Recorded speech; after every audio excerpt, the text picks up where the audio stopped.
Hey guys, today we're embarking on a journey that will take you back, way back, to a time when your pockets felt suspiciously light, not because you forgot your wallet, but because wallets hadn't even been dreamed up yet. Picture this. You wake up, sunlight streaming through the crude opening of your dwelling, and your stomach rumbles. You eye your prized possession, a rather magnificent, albeit slightly smelly, beaver pelt. Now you're craving some berries, maybe a sharp new flint tool, and definitely not another day of gnawing on dried roots. How do you get what you want? You don't just whip out a piece of plastic or tap a screen. Oh no. You step outside, the crisp air biting at your exposed skin, and you realize the sheer, unadulterated chaos that awaits you. You're entering the primordial marketplace, where a perfect transaction is as rare and elusive as a polite woolly mammoth. Honestly, you probably wouldn't survive a week. Without money, without a universally accepted medium of exchange, every single day is a negotiation, a performance, and often a tragicomic struggle. You trudge through the rough terrain, the beaver pelt draped awkwardly over your shoulder, hoping to spot someone with a surplus of berries or a knack for napping flint.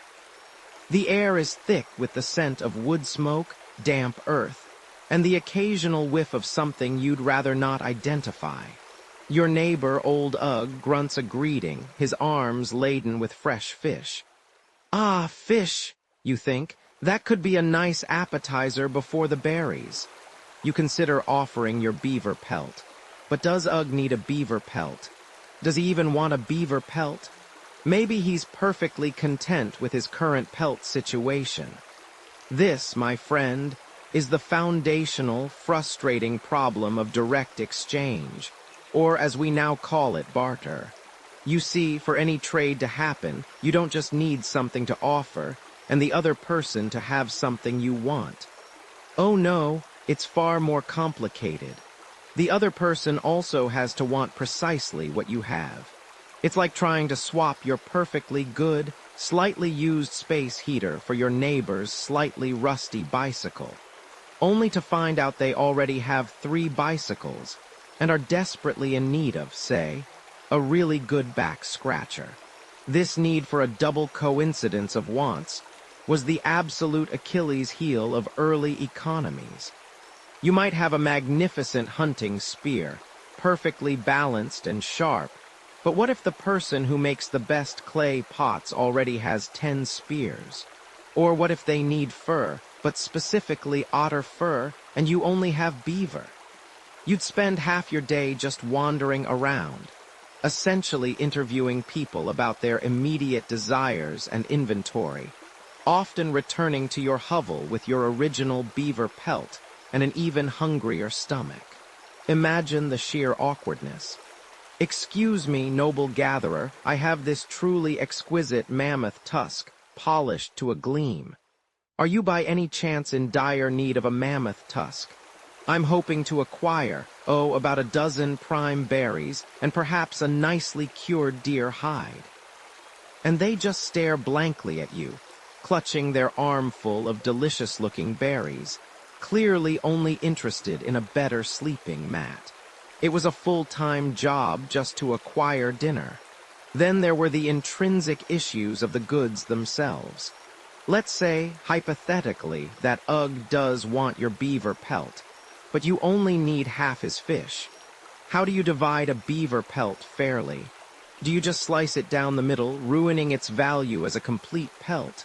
Or perhaps you need a new axe head, and the local blacksmith demands an entire cow for it. You have a cow. Great. But what if you only need a single axe head, not a whole arsenal? You can't exactly chop your cow into smaller, more manageable units of exchange, unless you're planning a rather messy, short-lived transaction. This problem, known as divisibility, made many large or indivisible items impractical for regular trade.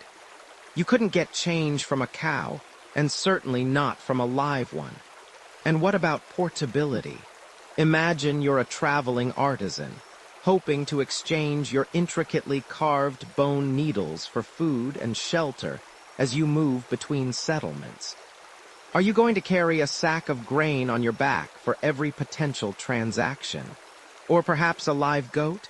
The sheer logistics of moving your wealth around were daunting. You couldn't just tuck your fortune into a small pouch. Your wealth was literally walking, bleeding, or growing in a field, making spontaneous transactions a logistical nightmare. Historians still argue whether pure barter was the sole dominant mode of exchange for extended periods, or if some proto-monetary goods almost immediately emerged in small, self-sufficient communities. Regardless, the inefficiencies were undeniable. Finally, consider the monumental headache of valuing things. How many fish is a beaver pelt worth? How many flint arrows for a good basket? There was no standardized unit, no agreed-upon scale. Every trade was a fresh negotiation, a haggling marathon based on immediate need, perceived scarcity, and sheer persuasive power. Your prized beaver pelt might fetch 10 fish today, and only 5 tomorrow if a new, more charismatic hunter shows up with a superior pelt. And what about storing your wealth? If your primary form of wealth is perishable goods like berries or fish, you're on a ticking clock. Your savings account is literally rotting away before your eyes. You couldn't accumulate long-term wealth, not really, not beyond what you could immediately consume or dry for a few weeks. The system was clumsy, inefficient, and frankly, exhausting. It was clear that anything had to give. You stand on the dusty edge of a nascent settlement, the air thick with the scent of damp earth and wood smoke. A low bleating echoes from a nearby pen, punctuated by the rhythmic chew of cud.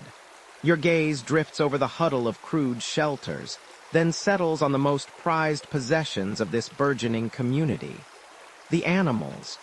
Shaggy sheep, their wool matted with burrs and dust, graze placidly. Nearby, a sturdy cow, its hide speckled with mud, regards you with placid eyes, a bell perhaps tinkling faintly around its neck. This isn't just a farm. It's a living vault, a mobile bank, a breathing, sometimes smelly investment portfolio. You might think securing a handful of berries or a sharp flint axe was tough. But try protecting your entire net worth from predators, disease, and the occasional raiding party. In this world, your wealth literally walks on 4 legs, breathes, and requires constant vigilance. Lose your herd, and you probably won't survive the next harsh winter.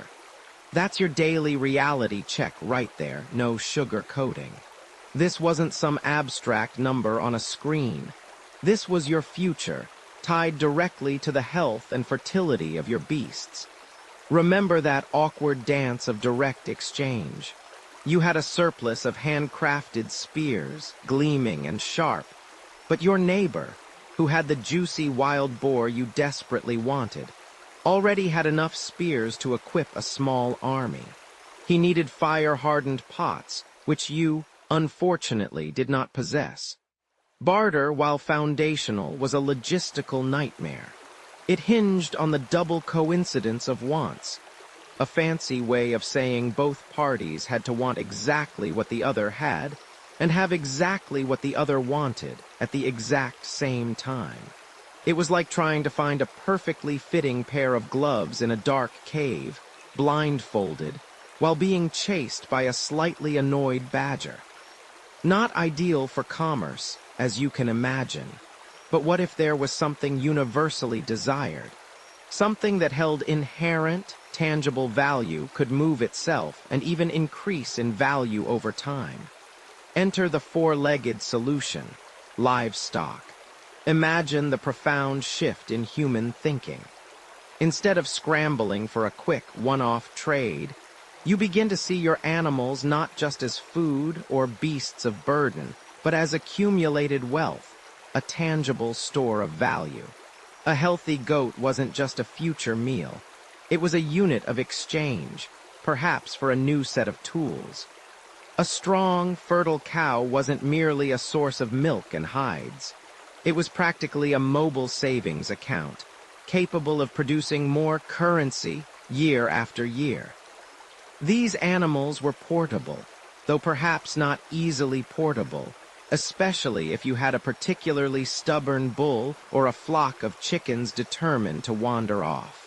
They reproduced, offering natural interest on your living investment.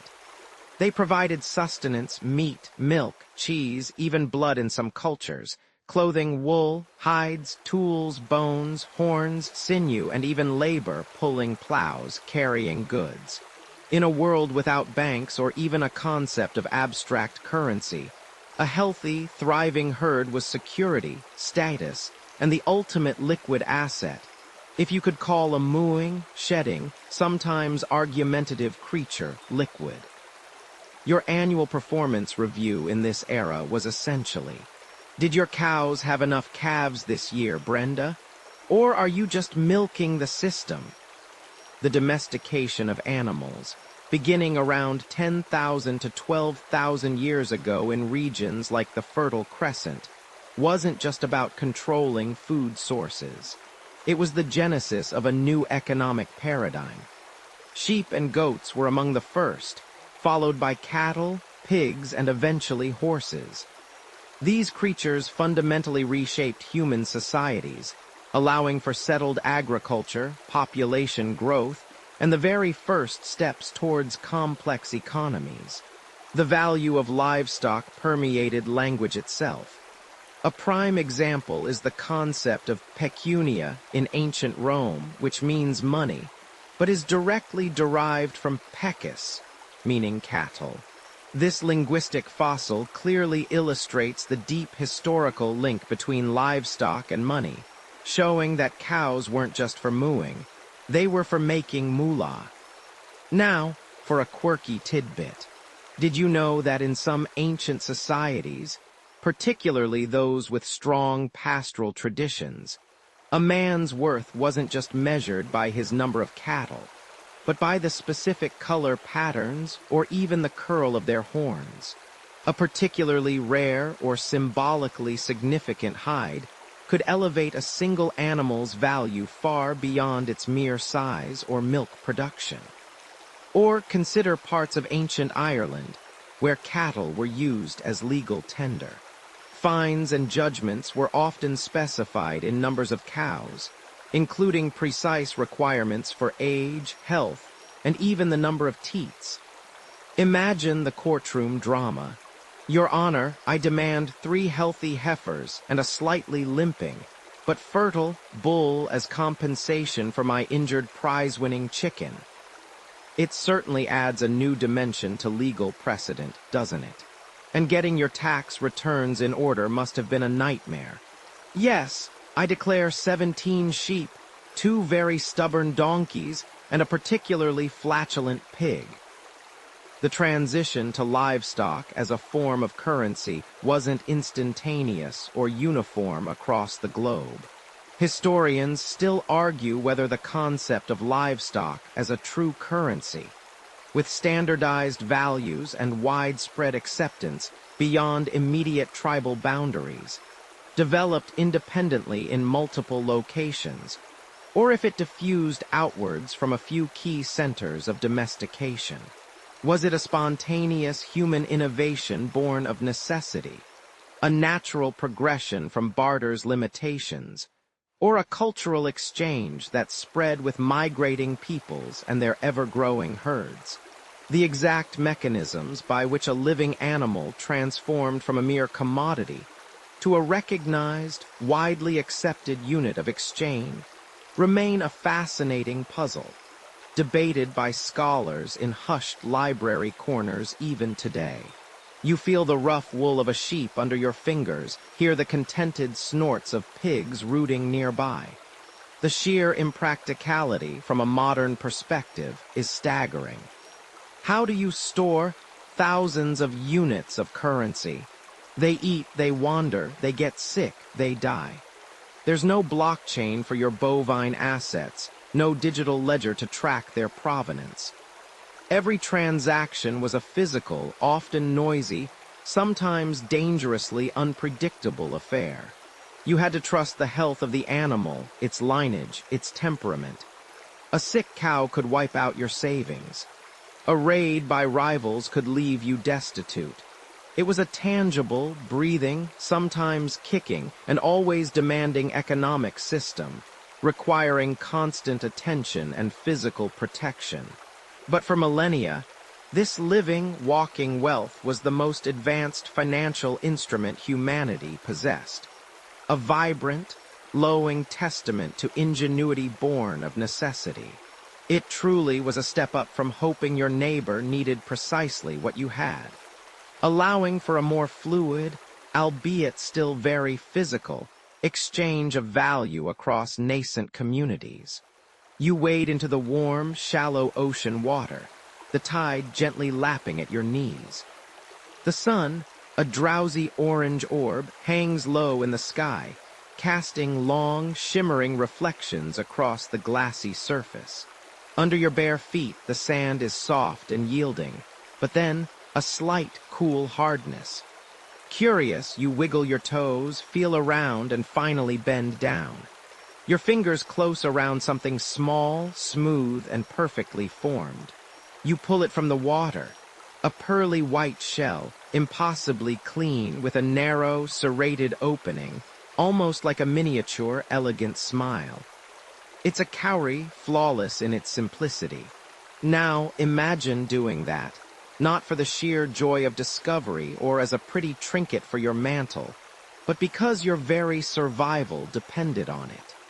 You need enough of these delicate beauties to purchase a new animal hide for clothing, or perhaps a sturdy wooden canoe.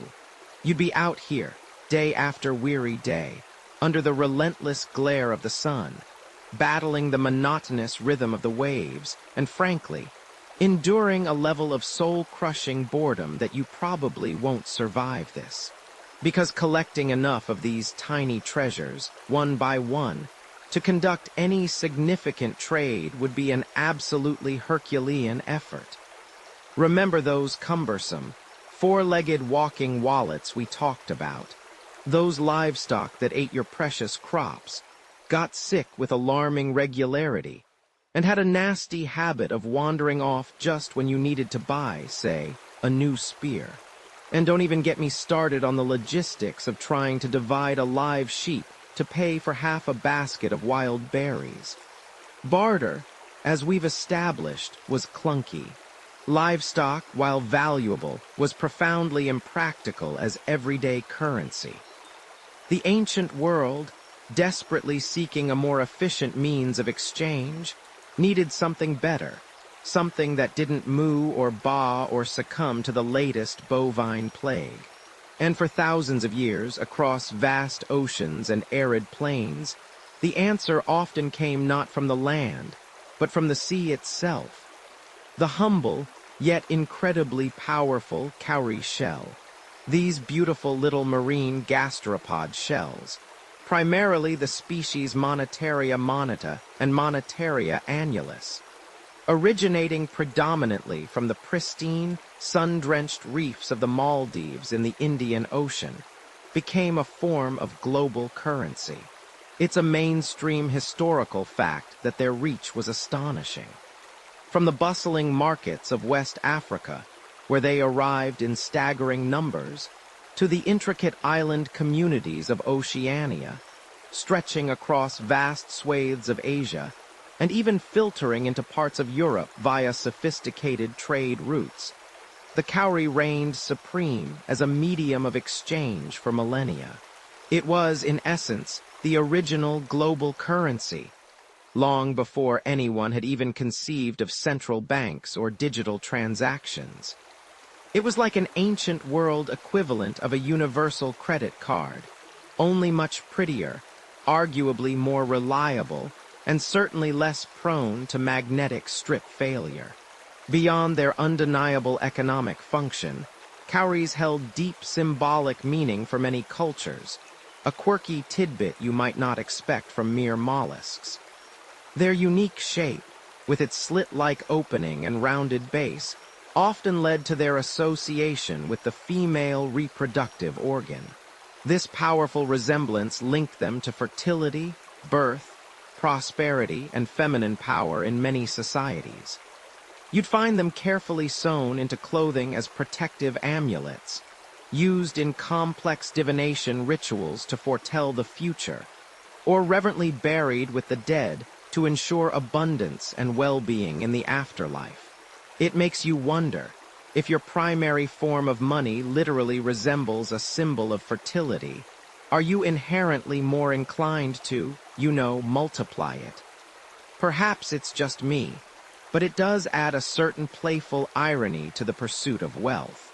Historians still argue whether their astounding, enduring, and truly universal appeal stemmed primarily from their intrinsic beauty and durability, their exotic and distant origin making them rare and therefore inherently valuable, or simply their unparalleled practical qualities as a medium of exchange. Was it their undeniable aesthetics, their scarcity due to being sourced from specific distant locations, or their sheer utilitarian efficiency that truly cemented their place in global commerce? The debate continues without a definitive answer, but the practical reasons for their superiority over livestock are clear as crystal. Think about it. A cowrie shell doesn't need pasture. It won't eat your crops, nor will it wander off and get lost. It doesn't succumb to hoof-and-mouth disease or any other nasty ailment that could wipe out your entire wealth. You could string them together in neat bundles, carry them in bags, store them in pots without a single complaint, and count them with remarkable ease. They are, for the most part, uniform in size and weight, incredibly durable, non-perishable, and perfectly divisible. Need to pay for a single fish from the local fisherman? A few shells will do. Need to buy a brand new, ocean-going canoe? 1,000 strings of them. No more awkward attempts to barter half a pig for a handful of dates than having to explain to the other party that, yes, you will be expecting the other half of the pig in due course. The journey of these seemingly simple shells from the remote, sun-drenched shores of the Maldives all the way to the bustling markets of inland Africa, for instance, involved incredibly sophisticated and extensive trade networks. Arab traders, masterful navigators of the Indian Ocean, were among the first to facilitate this massive distribution, later joined by European merchants eager to tap into the lucrative African markets. This made the cowrie an early, undeniable example of a truly globalized commodity and currency, a sort of ancient Amazon Prime service, but with more dhows, more treacherous seas, and considerably less two-day shipping. This widespread acceptance meant that if you were a trader, journeying across different kingdoms or tribal lands, your cowrie shells were almost certainly understood, valued, and accepted without question. They elegantly bypassed the complex and often frustrating need for direct bartering, fostering economic growth and facilitating unprecedented cultural exchange between diverse peoples. It was the common language of commerce, a silent agreement understood by everyone from a humble village elder to a seasoned nomadic merchant, allowing goods and ideas to flow more freely than ever before. It's also important, as we reflect on their power, to acknowledge that the immense influence of cowrie currency wasn't always benign. During the horrific transatlantic slave trade, for example, millions upon millions of cowries were used by European traders to purchase enslaved people from African merchants, underscoring their undisputed monetary authority and deep, often tragic, integration into global economic systems, even in the darkest chapters of human history. So, from the awkward negotiations of bartering a living, breathing cow, to the elegant simplicity of a tiny, beautiful shell. Humanity was slowly, painstakingly, finding its way to a more efficient, universal system of exchange.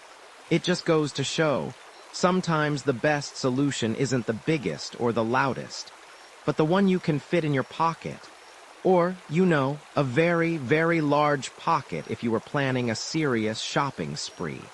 You've trekked for days now, the rising sun, a bleary orange smudge through the perpetual dust cloud kicked up by your weary feet, and the shuffling hooves of your most prized possessions.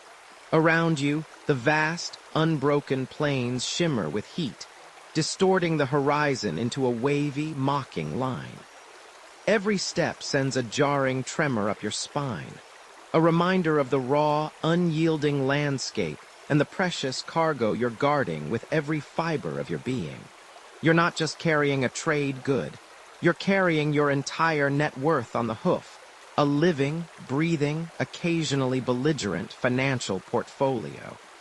This isn't a leisurely stroll to the marketplace, oh no. This is the ancient equivalent of driving a fully loaded armored car across the Sahara, except your armored car moves and occasionally tries to run away.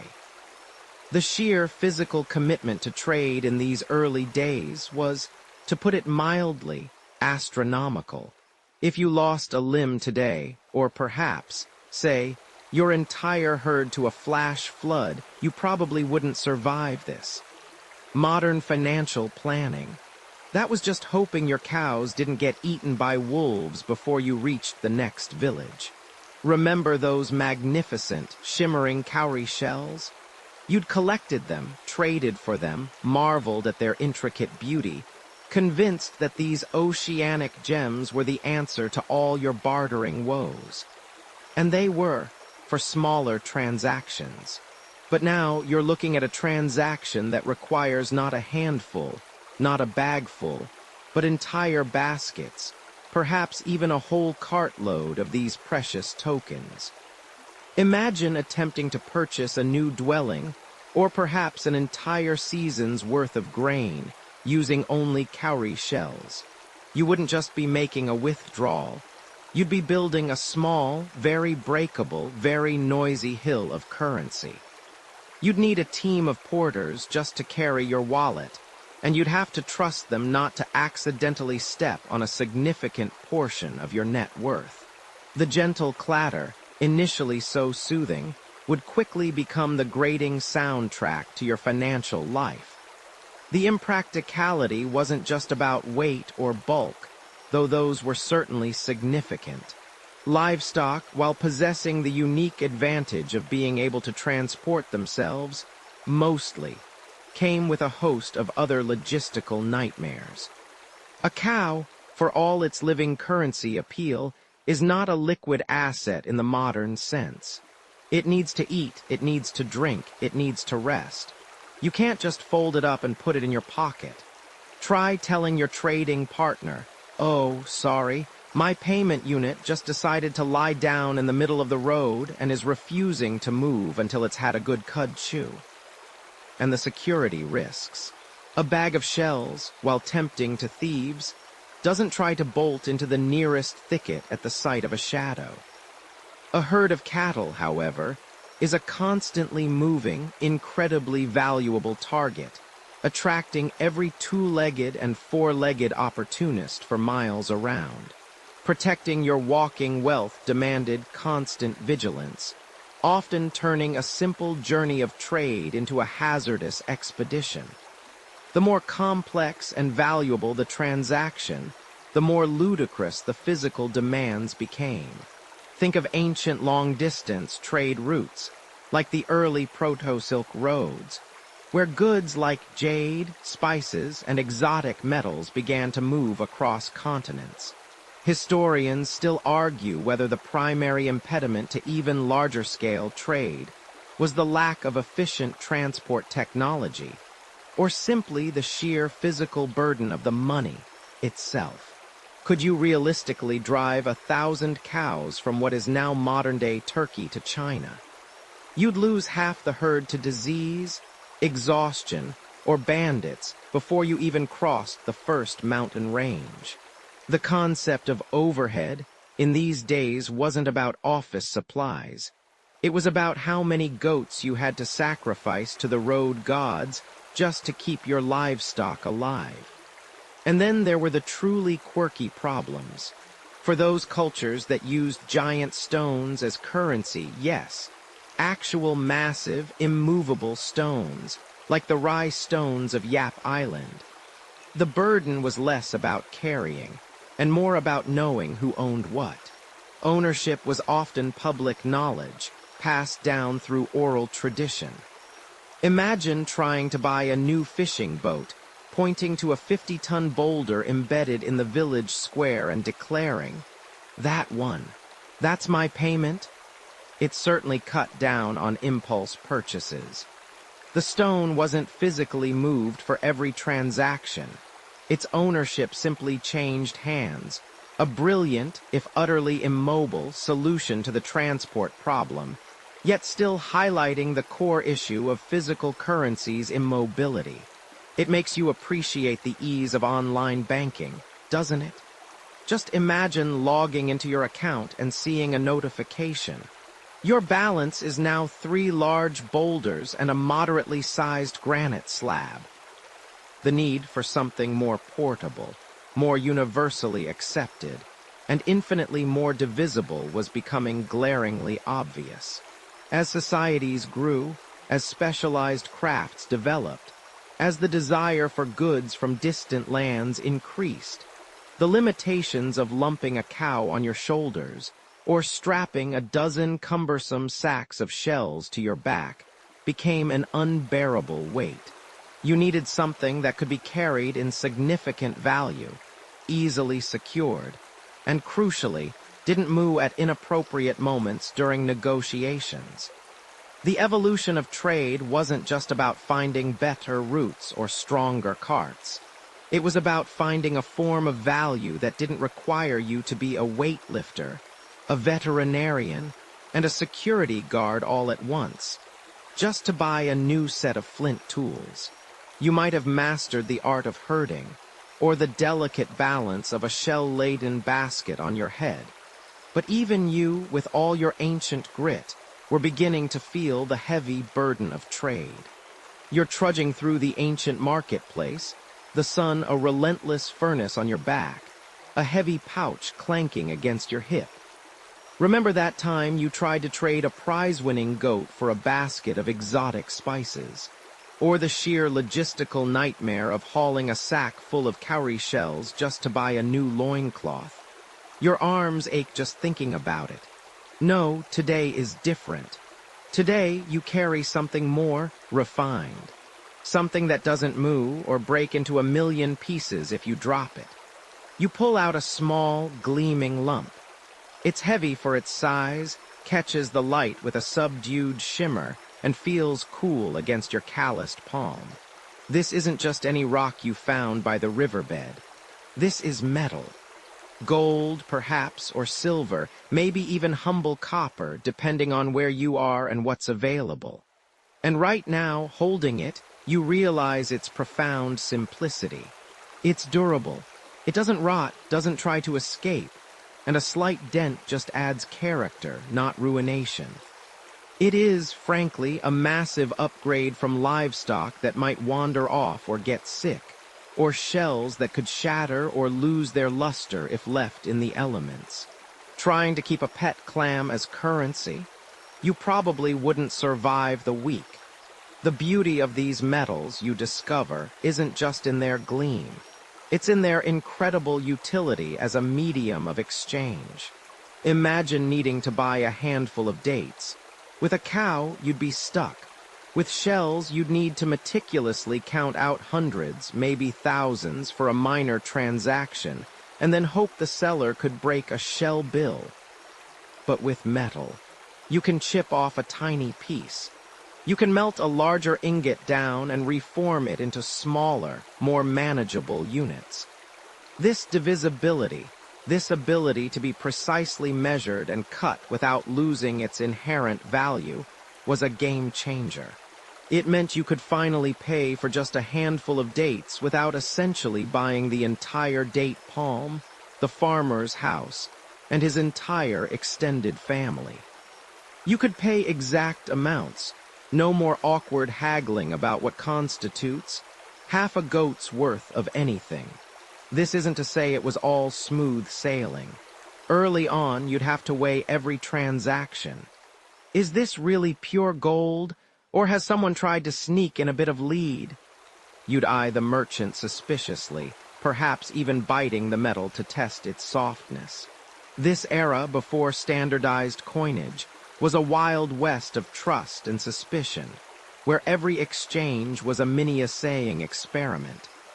You learned quickly that a good set of scales was worth its weight in, well, metal, and you learned to spot the difference between genuine gleam and a clever bit of fool's gold.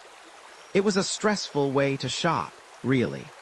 Like trying to buy groceries today by weighing out exact quantities of cryptocurrency in front of the cashier.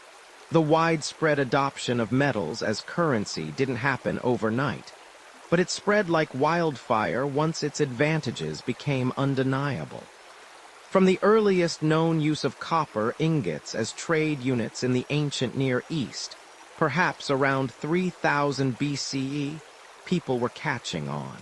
Imagine merchants in Mesopotamia, instead of struggling with clay tablets detailing vast herds of sheep, simply exchanging rings or coils of bronze and silver.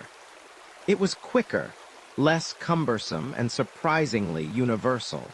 After all, a glint of gold spoke a language understood in every market, from the sun-baked plains of Egypt to the bustling riverside settlements of the Indus Valley. You didn't need to learn a new dialect to understand the value of a shimmering piece of silver.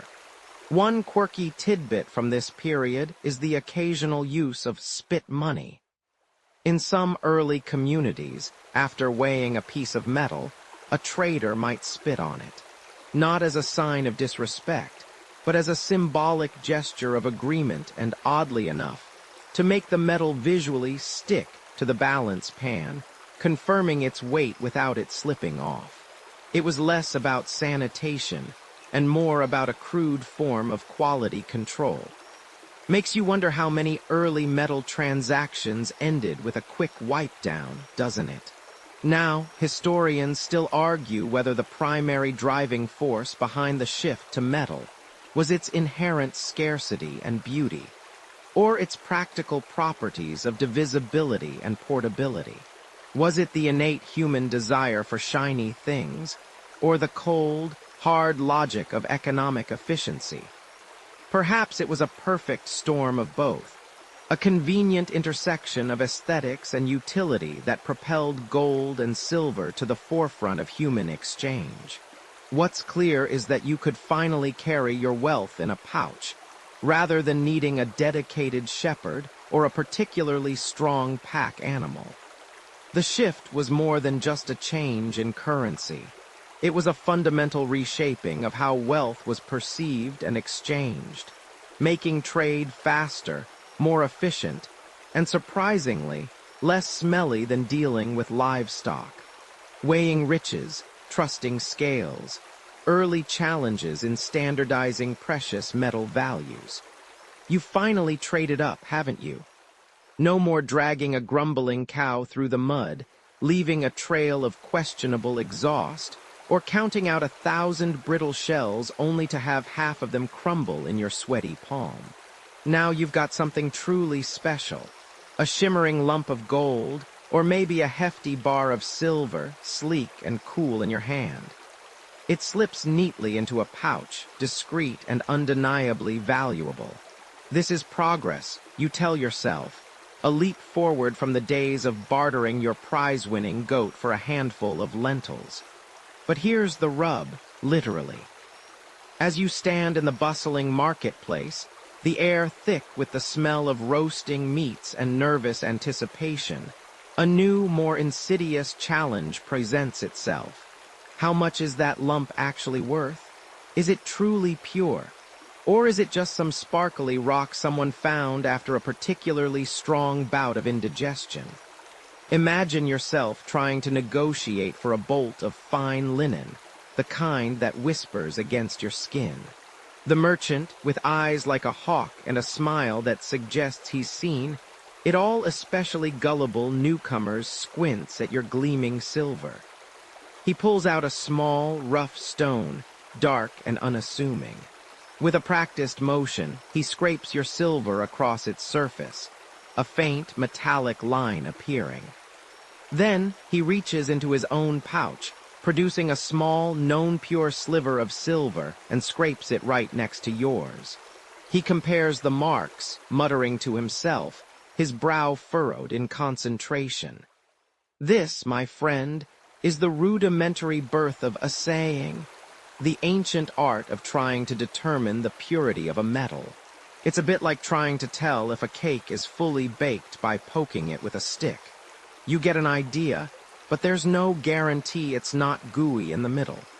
And if it is, well, you've just been handed a raw deal, quite literally. You'd be surprised how many unscrupulous characters would mix base metals like copper or lead into gold or silver, hoping to pass it off as pure, thereby increasing their volume without increasing their precious metal content. It was the original, stretch your ingredients trick, only far more profitable for the trickster. Even if you manage to convince someone your metal is pure or pure enough, there's the next formidable hurdle: weight. You pull out your small, intricately carved balance scale, its delicate arms quivering ever so slightly in the morning breeze. On one side, you carefully place your silver. On the other, the merchant meticulously positions small, polished stones or bits of metal, each supposedly representing a standard weight. But who's standard? Your village might proudly use the weight of 3 fat barley corns, each carefully selected for plumpness, while the next town over insists on the weight of a particularly grumpy badger's tooth. Just kidding on the badger mostly, though stranger things have served as units.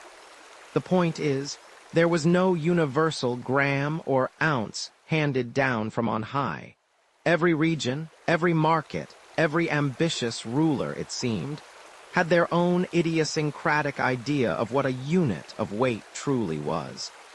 It was a chaotic symphony of disparate measures, each playing its own tune, making cross-cultural trade a nightmare of conversion charts you didn't even know you needed. This inherent lack of standardization meant that every single transaction was a leap of faith, a gamble. If you weren't constantly vigilant, if you didn't have a keen eye for a dodgy scale, a sharp sense of integrity or lack thereof in your trading partner, and an even sharper mind for mental arithmetic across wildly differing units, you could easily be shortchanged. You might be given dross instead of pure gold, or underweight amounts disguised by clever sleight of hand. In a world where your very survival depended on successful trade, making a bad deal because of dodgy scales or impure metal wasn't just an inconvenience. You probably won't survive this kind of systemic trickery for long. Starvation, or worse, could be your reward for trusting too easily in an unregulated economy. Your beautiful, hard-won silver could be worth a fraction of what you thought, leaving you with little to show for your efforts, barely enough to buy a single, measly barley corn. This persistent chaos led, inevitably, to the rise of official standards, often backed by the most powerful entities of the time. One of the earliest and most widespread attempts at standardizing weight for precious metals can be seen in ancient Mesopotamia, particularly with the development of the shekel. While its exact weight varied across different periods and regions, evolving over centuries, much like our own ever-shifting fashion trends, the concept of a defined weight unit, often backed by powerful religious institutions or burgeoning states, was a monumental step. Temples, for instance, often acted as trusted depositories and even early banks, guaranteeing the purity and weight of metal deposits. This gave rise to a crude but vital form of currency, where a shekel wasn't just a physical weight of metal, but a recognized unit of value, even if it wasn't yet a standardized coin in the way we understand it today. You could deposit a quantity of silver and receive a clay tablet confirming your shekels of value.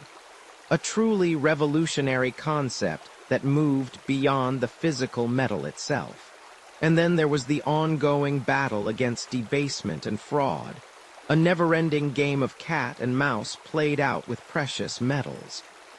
Imagine you finally got a solid piece of silver, verified for purity and weight by a trusted temple priest. But before you know it, some scoundrel has clipped a tiny sliver off the edge, or shaved a microscopic amount from its surface. They collect these tiny bits, melt them down, and hey presto, they've made a profit out of thin air at your expense. It was the ancient world's version of a hidden service charge. Only you were the one paying the price for someone else's entrepreneurial spirit and steady hand. To combat this, some early pieces of metal that functioned as currency began to be marked with distinctive patterns or symbols, making it harder to clip without detection. You could spot a shaved edge more easily if it interrupted a detailed engraving.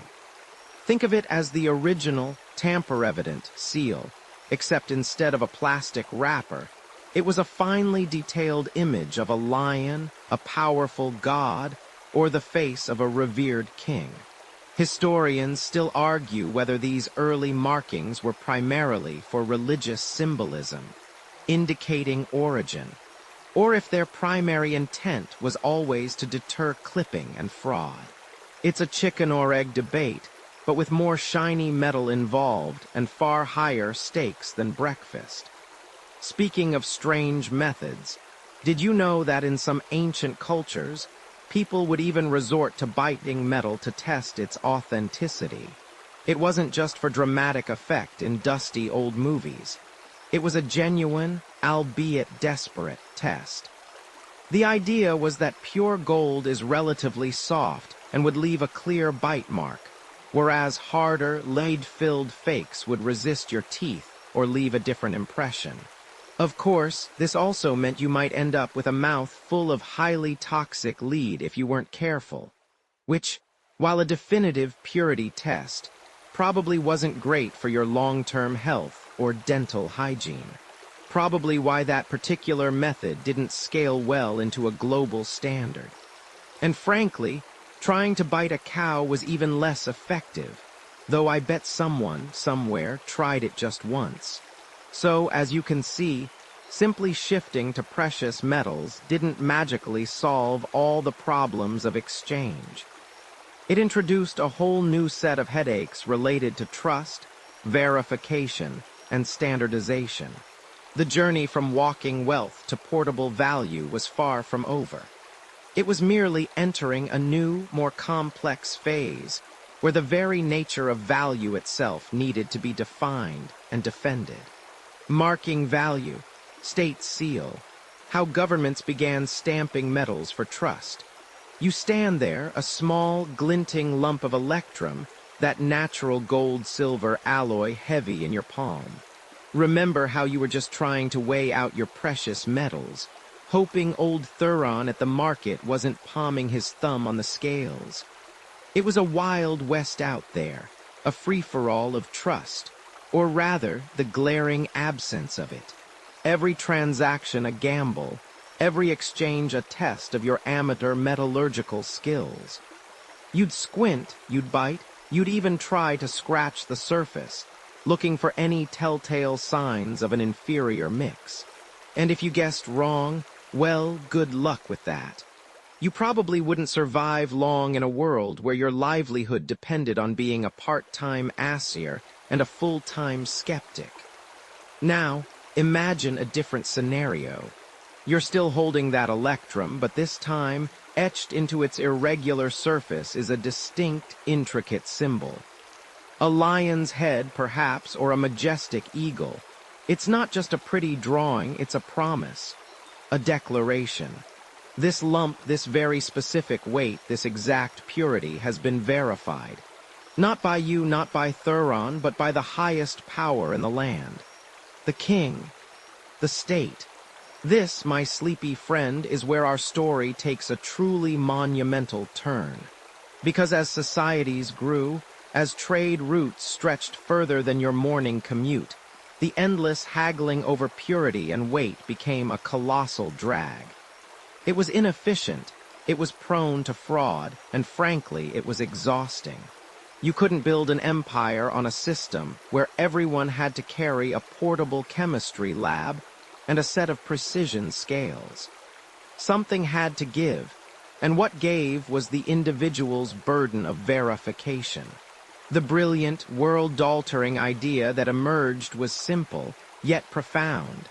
Let the central authority vouch for the metal. Let the state put its seal of approval, its official stamp, on these lumps of gold and silver and electrum. This mark wasn't just decorative, it was a guarantee. It signaled, loudly and clearly, this piece of metal is exactly what it purports to be. Its weight is true, its purity confirmed. No more guessing games, no more biting down like a hungry beaver. The birth of this concept, this governmental certification, didn't happen overnight, of course. It was a gradual evolution, a slow dawning of realization that trust, when institutionalized, could lubricate the gears of commerce like nothing else. Think about it. If every piece of metal exchanged had this official imprimatur, transactions would speed up dramatically. You could just grab a stamped lump and hand it over, knowing its value was secure. It was like going from sending letters by pigeon, hoping it arrives and isn't eaten by a hawk, to sending an encrypted email. Instant trust, no fuss. One of the earliest and most famous examples of this revolutionary step comes from the ancient kingdom of Lydia, in what is now modern-day Turkey. Around the 7th century BCE, the Lydians under King Aliats, and later his son, Croesus, whose name became synonymous with wealth, began to issue the world's first true coins. These weren't just random nuggets. They were bean-shaped pieces of electrum, consistently sized and, crucially, stamped with the emblem of a roaring lion or a bull. This mainstream historical fact is pivotal. This wasn't just about weight anymore, but about a standardized unit of value, guaranteed by the state. You weren't trading a specific weight of electrum. You were trading one Lydian lion, and everyone knew what that meant. Historians still argue whether the Lydians developed these first stamped pieces primarily for internal commerce, making trade easier within their own kingdom, or if it was more for paying their mercenary armies, ensuring consistent value across diverse regions and skeptical soldiers. Perhaps it was both, a pragmatic solution to multiple problems. But regardless of the initial impetus, the impact was undeniable. It was a game changer that spread like wildfire across the ancient world. Now, about those early stamps.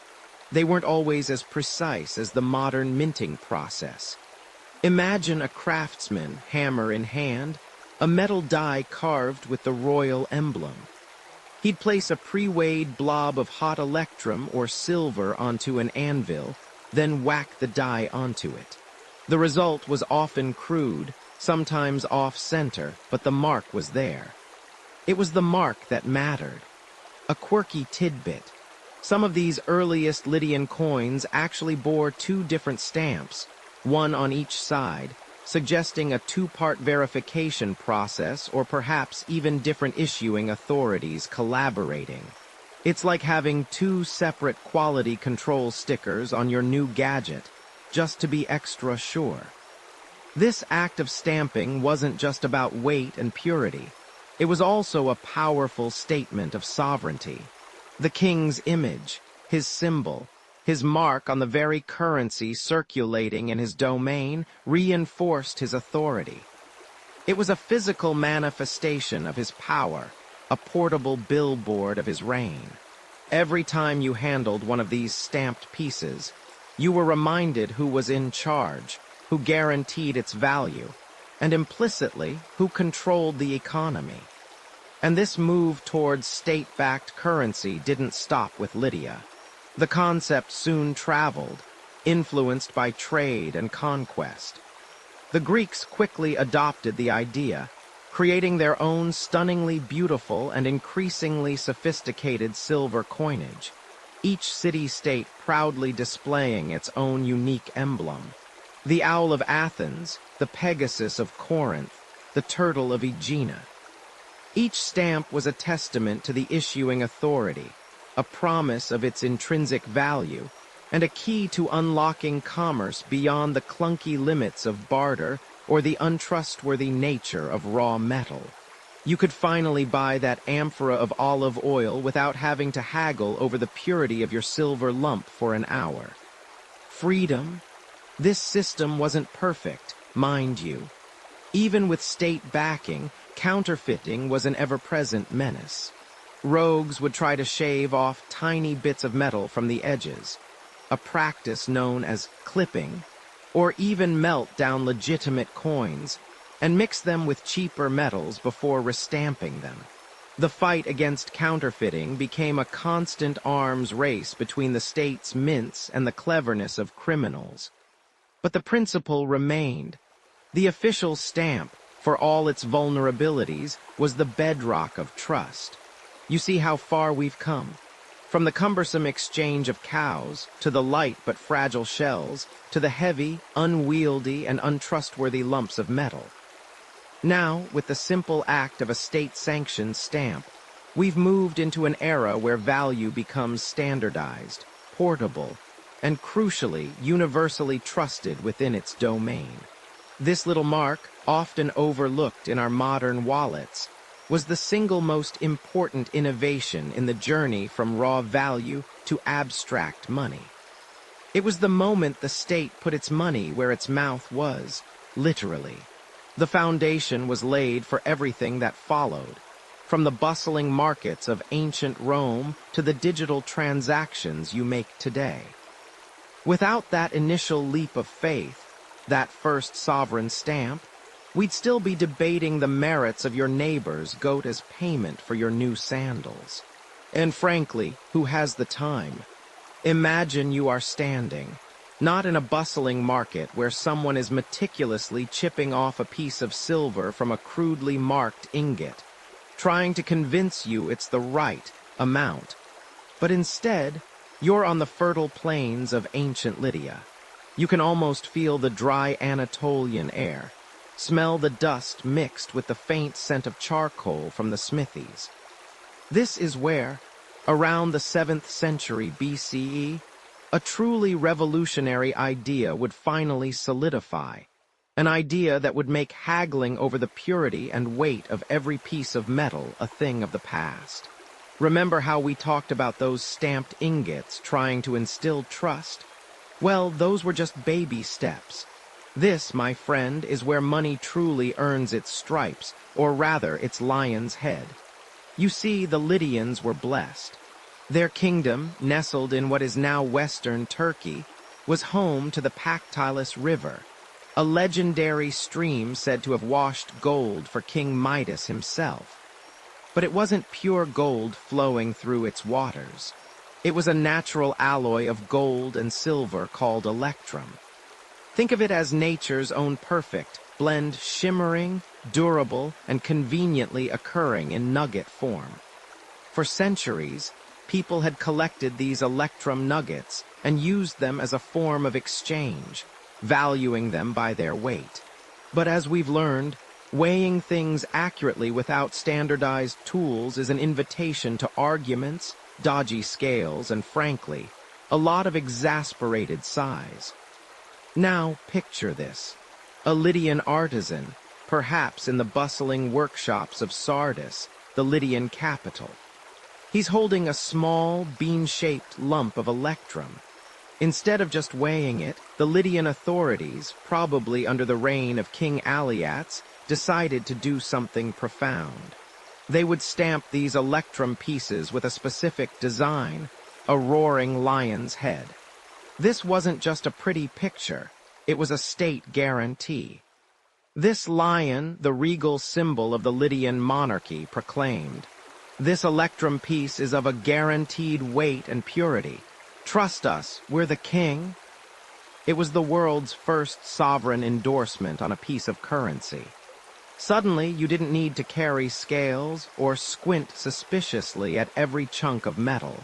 You just needed to recognize the lion. It was like finally getting a universally accepted brand for your money, rather than just hoping your bar of soap was, in fact, soap and not just a cleverly sculpted lump of clay. This wasn't just an aesthetic upgrade. It was an economic earthquake.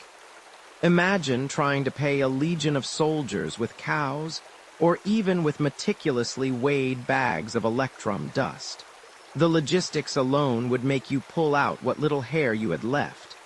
But now, with standardized electrum coins, payments became efficient, transparent, and portable. Soldiers could be paid quickly. Merchants could trade across vast distances without constant reweighing, and taxes could be collected with an unprecedented ease. It was a game changer, simplifying transactions in a way that previous systems, no matter how clever, simply couldn't achieve. You might even call it the original easy button for commerce. Of course, this shiny new system had its perils. While the state guaranteed the coin's value, counterfeiting became an immediate temptation for the unscrupulous. Try to imagine the consequences of passing off a fake electrum lion in an age without advanced forensics or banking security. You probably won't survive this particular attempt at financial chicanery. The Lydians were likely rather direct in their justice, and a swift trip to the nearest cliff edge wasn't out of the question for those who undermined the king's authority or the kingdom's economic stability. It was a serious business, this money-making, both for the state and for you, the unwitting consumer.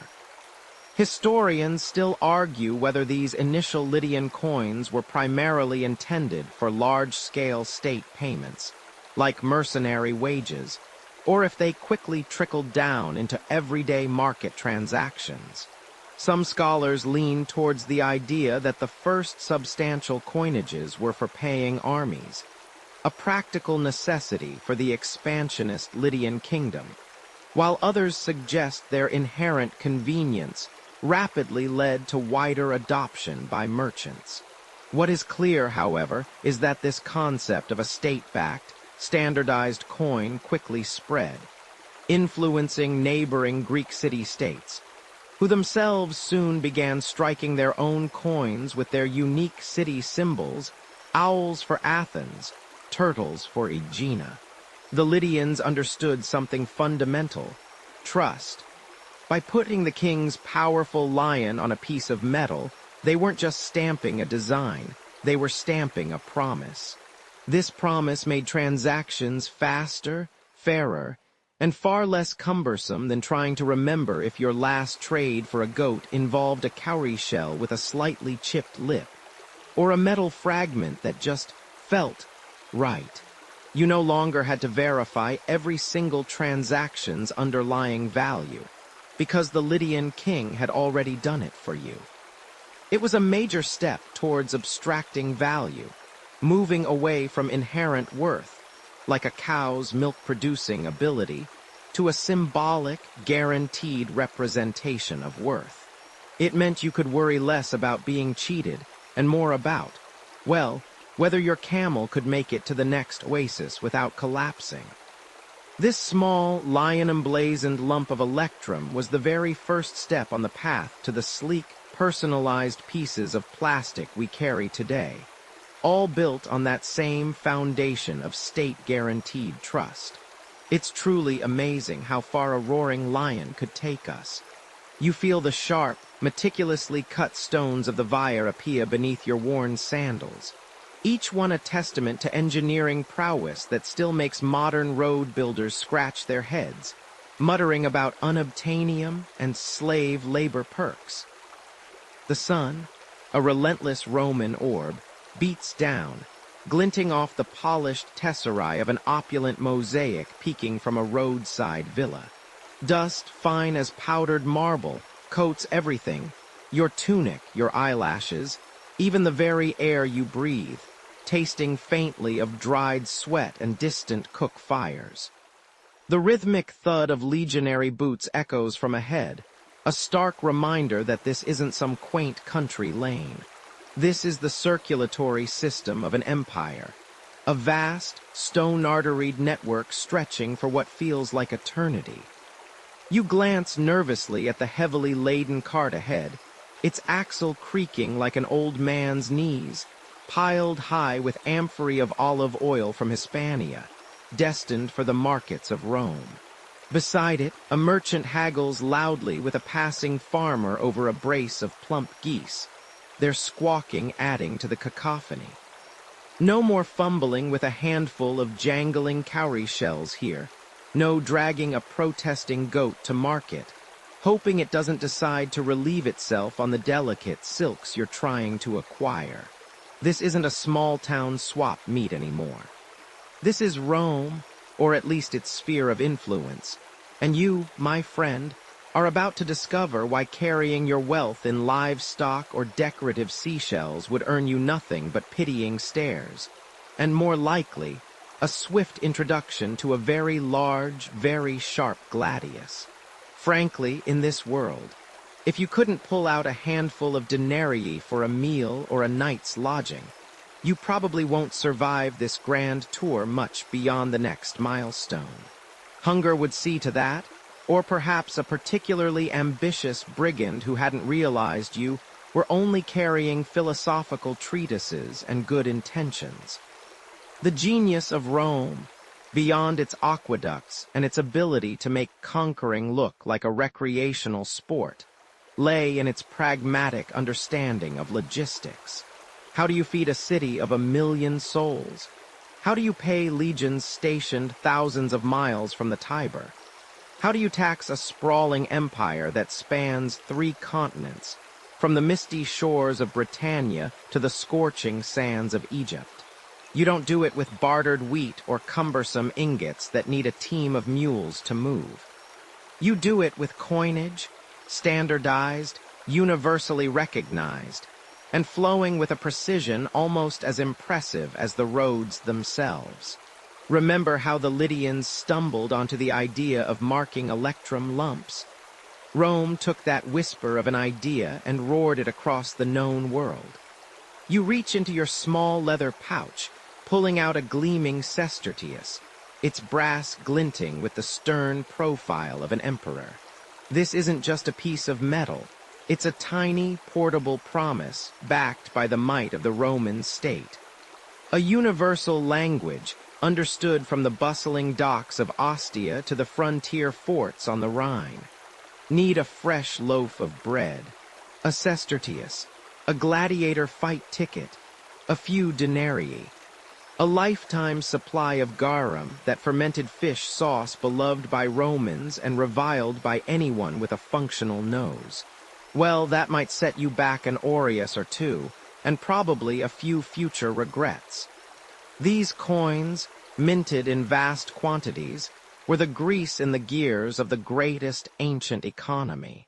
They paid the legions, ensuring their loyalty mostly, and allowing them to buy supplies locally, stimulating regional economies. They funded the colossal public works projects that still stand today. The amphitheaters, the baths, the temples, all paid for with the steady clink of imperial currency. Taxes, collected in coinage, flowed back to Rome, empowering the government to administer, defend, and expand.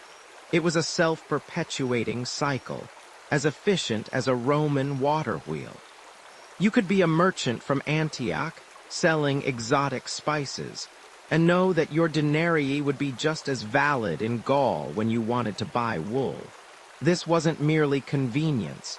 It was the foundation of the Roman pax.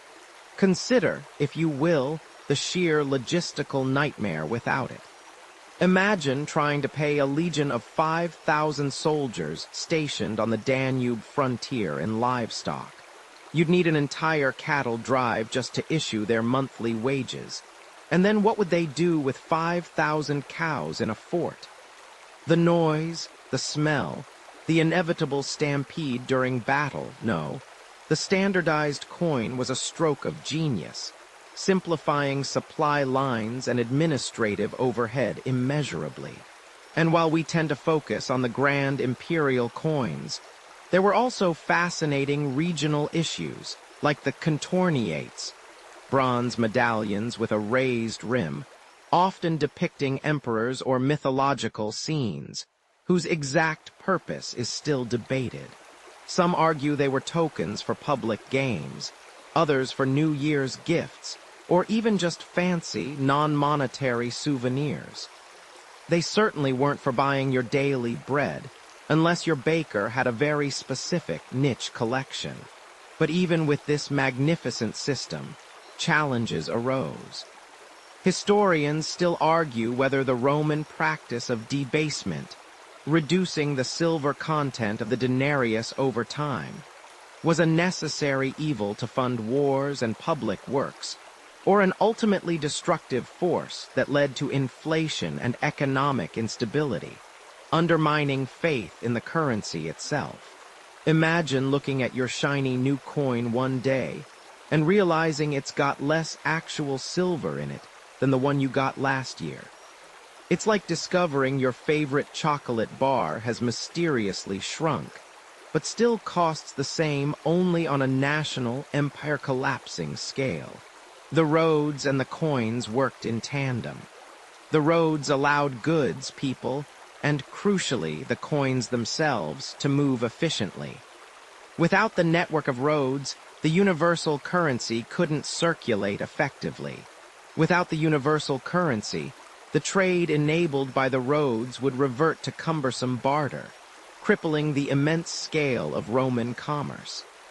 It was a symbiotic relationship, the metal currency flowing like blood through the empire's stony veins, bringing life and sustenance to every corner, every market stall, every soldier's pay packet.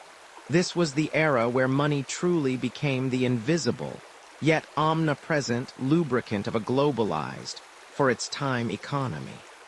You could, quite literally, put your money where your mouth was, or more accurately, where your empire was, knowing it would be accepted from the windswept Scottish borders to the sun-baked deserts of Arabia. And for a system that lasted over 1,000 years, that's not just efficient, that's practically miraculous. You clutch the freshly minted denarius in your palm, its silver glint catching the midday sun as you stand amidst the cacophony of the Roman Forum. The eagle on its face, sharp and proud, seems to stare directly into your soul. On the reverse, the stoic profile of the Emperor Augustus, his laurel wreath meticulously carved. This is the promise of stability, the tangible representation of Rome's might. But even as you feel the satisfying weight of it, a tiny, insidious doubt gnaws at the edges of your mind. Is it real? Truly real? You've heard the whispers, seen the hurried transactions where a coin is examined with an almost obsessive scrutiny, sniffed, even bitten. You glance around, a tremor of unease rippling through the marketplace. Because even here, at the very heart of empire, where the emperor's image supposedly guarantees value, there are those who seek to undermine that trust, to erode the very foundation of your economic reality. The struggle against fake money, you see, is as old as money itself. It began not with sophisticated printing presses, but with simple, cunning deception, a battle of wits between the state and the perpetually inventive rogue. Imagine you're a humble grain merchant, finally receiving payment for a shipment that took weeks to transport. You've hauled your goods across dusty Roman roads, perhaps the very ones we spoke of earlier, enduring bandits and bad food, only to have your payment, your hard-earned value, questioned. It's an infuriating situation, and one that quickly reveals the Achilles heel of any monetary system: trust. Once people begin to doubt the authenticity of their currency, the whole intricate dance of trade starts to stutter, then seize. The most common and insidious form of ancient forgery wasn't always about creating a coin from scratch. Oh no, that was for the truly ambitious, or perhaps the terminally foolish. Instead, the real menace, the silent killer of economic stability, was often debasement. Think of it. You have a perfectly legitimate gold or silver coin. A cunning individual, however, might clip tiny slivers from its edge or sweat it, gently shaking a bag of coins to wear off minute particles of precious metal, which could then be collected and melted down. The coin still looked mostly legitimate, perhaps just a little smaller or rougher around the edges, but its intrinsic value had been subtly, criminally diminished. It's like finding out your favorite snack bar has inexplicably shrunk by 5%, but the wrapper is still the same size. Infuriating, isn't it? Emperors, bless their perpetually worried souls, tried everything. They'd issue edicts demanding heavier coins or coins with more precise, harder-to-fake edges. They'd even sometimes add a small amount of base metal to the alloy, not just to stretch the supply of precious metal, but to make clipping more obvious due to the discoloration. But the ingenuity of those determined to make a quick, illicit profit always seemed to keep pace. It was an arms race, really, only instead of missiles. It involved tiny bits of metal and a lot of very sharp knives. One mainstream historical fact that highlights this struggle is the widespread Roman practice of coin clipping and sweating. During times of economic stress, especially under emperors like Nero or Caracalla, the silver content of denarii would plummet. Sometimes it was state-sanctioned debasement, designed to fund wars or lavish projects. Other times, it was the individual criminal trying to skim a profit. Imagine a denarius that started life as 90% silver ending up, generations later, with barely 5% silver content. Trying to pay for your daily bread with one of those would raise more than a few eyebrows. You might as well try to trade a pet rock for a chariot. Now for a quirky tidbit. To combat clipping, some mints eventually started adding a milled edge to coins or a raised rim. This made it much harder to shave off metal without it being immediately obvious. The reading on modern coins. That's a direct descendant of this ancient anti-forgery measure.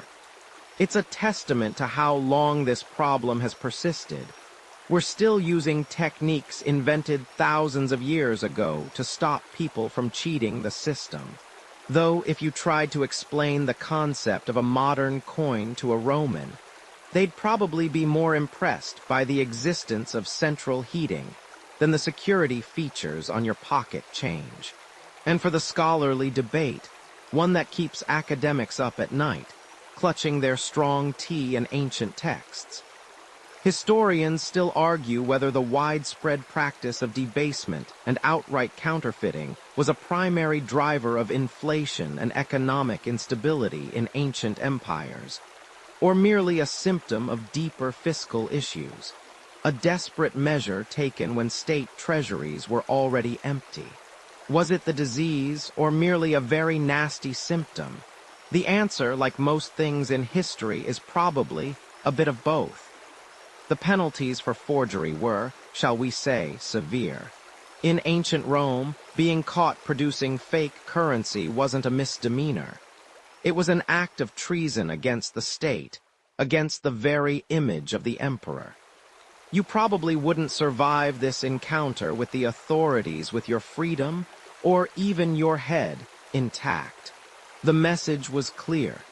Tamper with the currency, and you tamper with the very fabric of society. And society would respond with a ferocity that made a bad hair day look like a delightful spa treatment.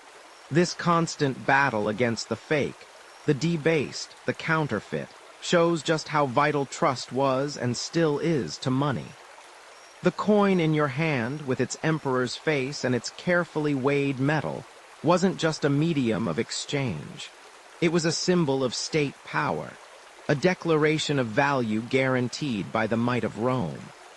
When that guarantee was undermined by a clever forger or a desperate emperor, the ripple effect was felt throughout the entire economy, from the grandest senator to the humblest street vendor. The struggle to make money truly trustworthy was, and remains, an unending quest. You stand in the bustling heart of Kaifeng, the Song dynasty's imperial capital, 1,000 years ago.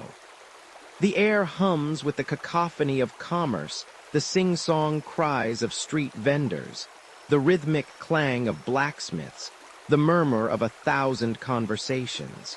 Overhead, kites shaped like dragons dance lazily in the hazy sky. You're trying to buy a bolt of exquisite silk, perhaps some rare tea leaves brought all the way from Fujian, or even just a decent meal. But look at your purse, heavy with the weight of bronze coins, maybe even a few silver ingots.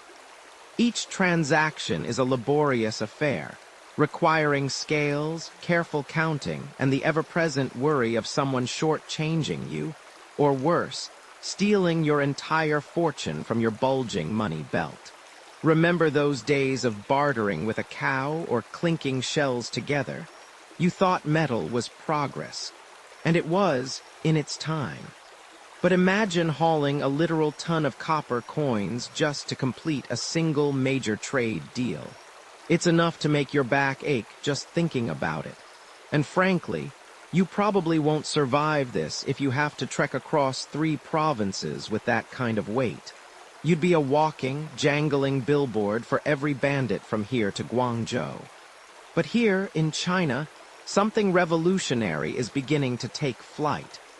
Merchants, tired of the sheer bulk and security risks of carrying vast sums of metal coinage, started a clever workaround. It began not with government decree, but with practical necessity. Think of it like a very, very old-school wire transfer. A merchant in one city could deposit a large sum of metal coins with a trusted financial house or a wealthy trading family. In return, they'd receive a certificate, a piece of paper that promised the equivalent value could be withdrawn at an affiliated branch in a distant city. This ingenious system was known as fakian, or flying money. It allowed wealth to travel light, to fly across the vast distances of the empire without the physical burden or the terrifying vulnerability of actual metal.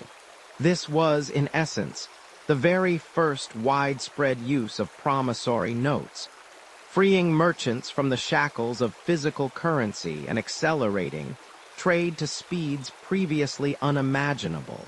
It wasn't quite paper money as we know it, more like a bank draft, but it was the essential, fluttering first step. The Tang dynasty, where flying money truly took hold in the 9th century, was a time of immense economic prosperity and expansive trade routes, a golden age in many respects. With trade flourishing and goods moving across the Silk Roads and down the Grand Canal, the need for a less cumbersome medium of exchange became critical. The imperial government, ever watchful of the flow of commerce, eventually recognized the utility of this private innovation. While initially a merchant-to-merchant solution, the Tang state itself began to use fakian for transferring tax revenues from distant provinces to the capital.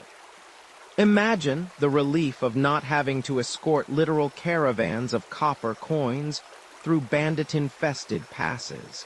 It certainly made the imperial treasury feel a lot less like a giant piggy bank being rolled across the country.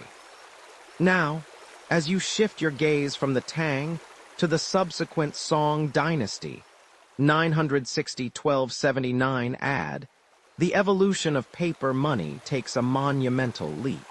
The Song period was a time of unprecedented commercial expansion, technological innovation, and urban growth. Cities like Kaifeng swelled with millions of inhabitants. There was an insatiable demand for currency, but copper mines couldn't keep up, and the constant drain of metal for tribute payments to northern nomadic empires exacerbated coin shortages.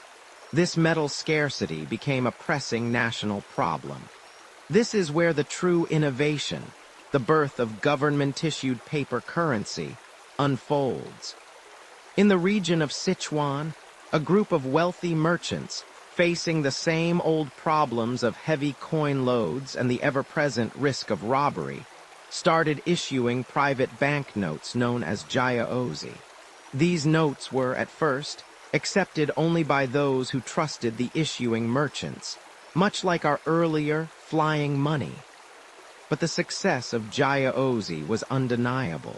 They were convenient, easier to carry, and enabled larger transactions. The Song government, recognizing the inherent benefits and the public's growing acceptance, eventually stepped in.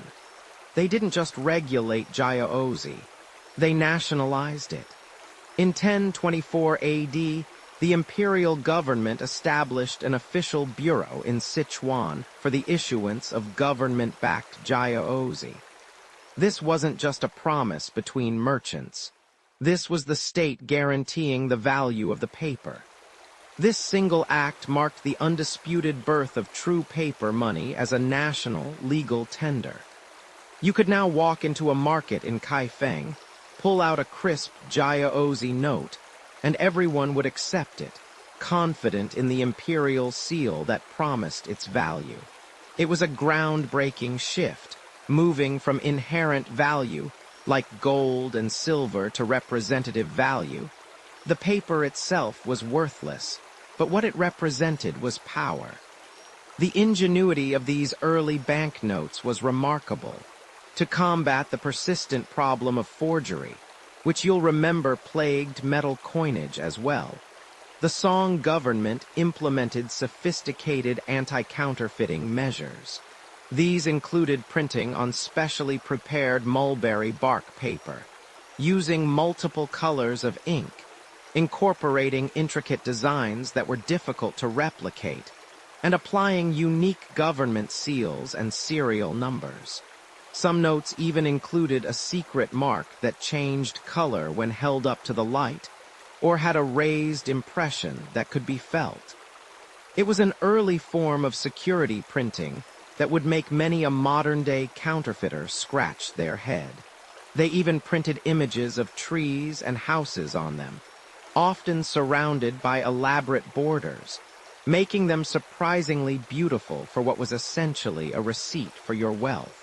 This was certainly a step up from a roughly hammered metal slug. Of course, introducing paper money wasn't without its challenges. Initially, people were wary. "You want me to take a piece of paper for my hard-earned goods?" they might have grumbled. The government had to work hard to build public trust, often by guaranteeing that paper money could be exchanged for metal coins at designated government offices.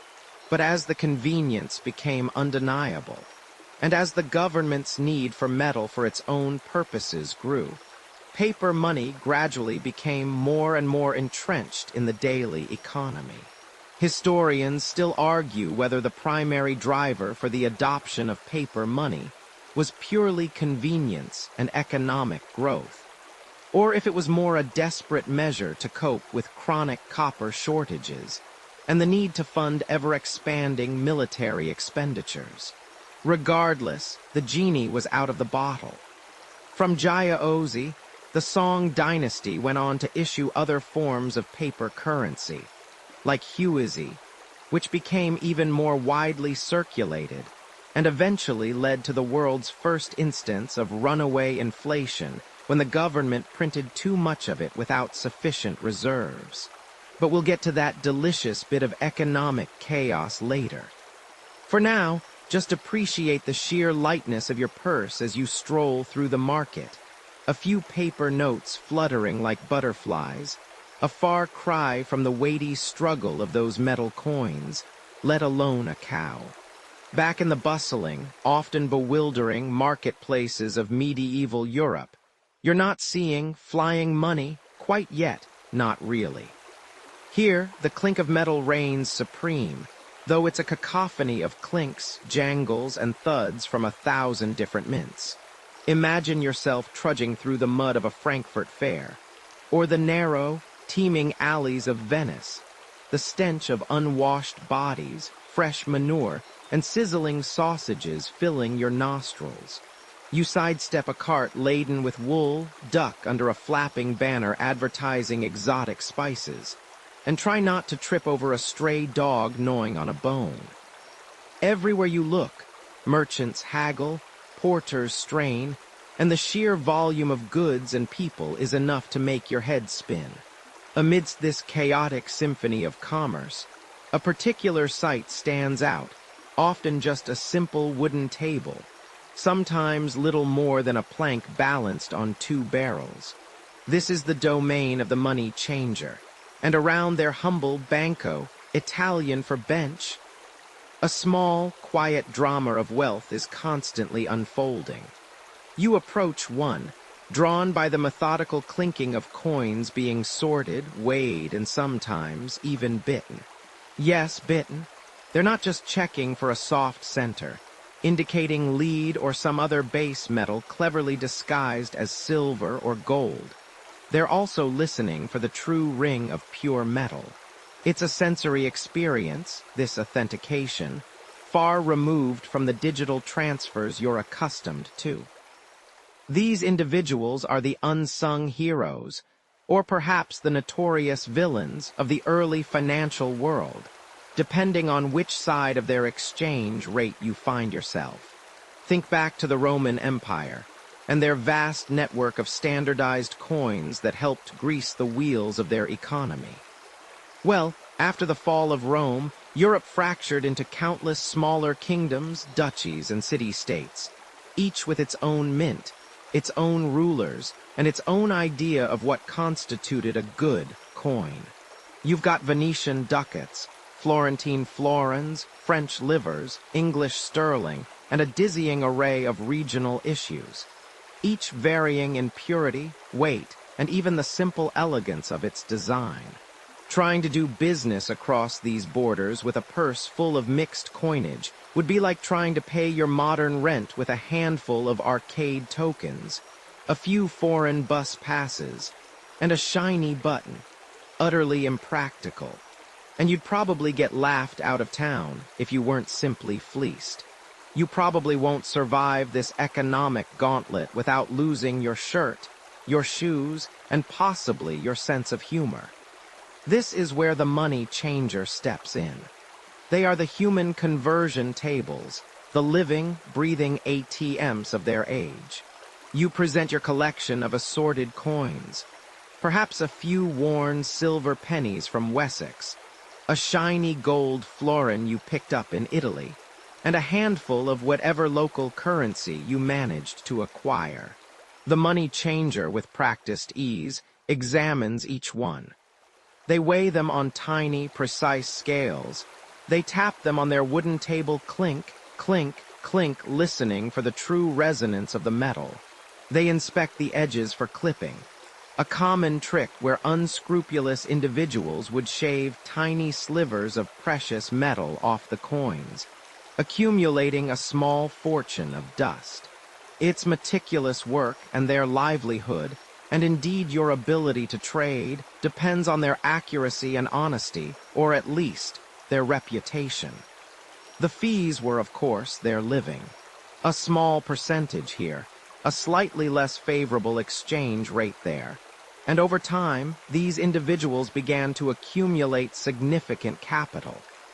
This accumulation led to their next, crucial evolution. Imagine you've just sold a large shipment of spices in Genoa, and now you have a heavy sack of Genoese coins. You don't want to carry that through bandit-infested roads all the way back to your home city of Bruges. The money changer offers a solution. You deposit your coins with them. In return, they give you a bill of exchange, essentially a promise to pay an equivalent sum of money to you or to a designated recipient in another city where they have a correspondent or a network. This was the true genesis of early banking, a sophisticated system of trust and credit that allowed wealth to move without the physical risk of transport. These networks often stretched across Europe, connecting the great trading cities of Italy, Florence, Venice, Genoa, with commercial hubs like Bruges, London, and the Hanseatic League cities of northern Germany.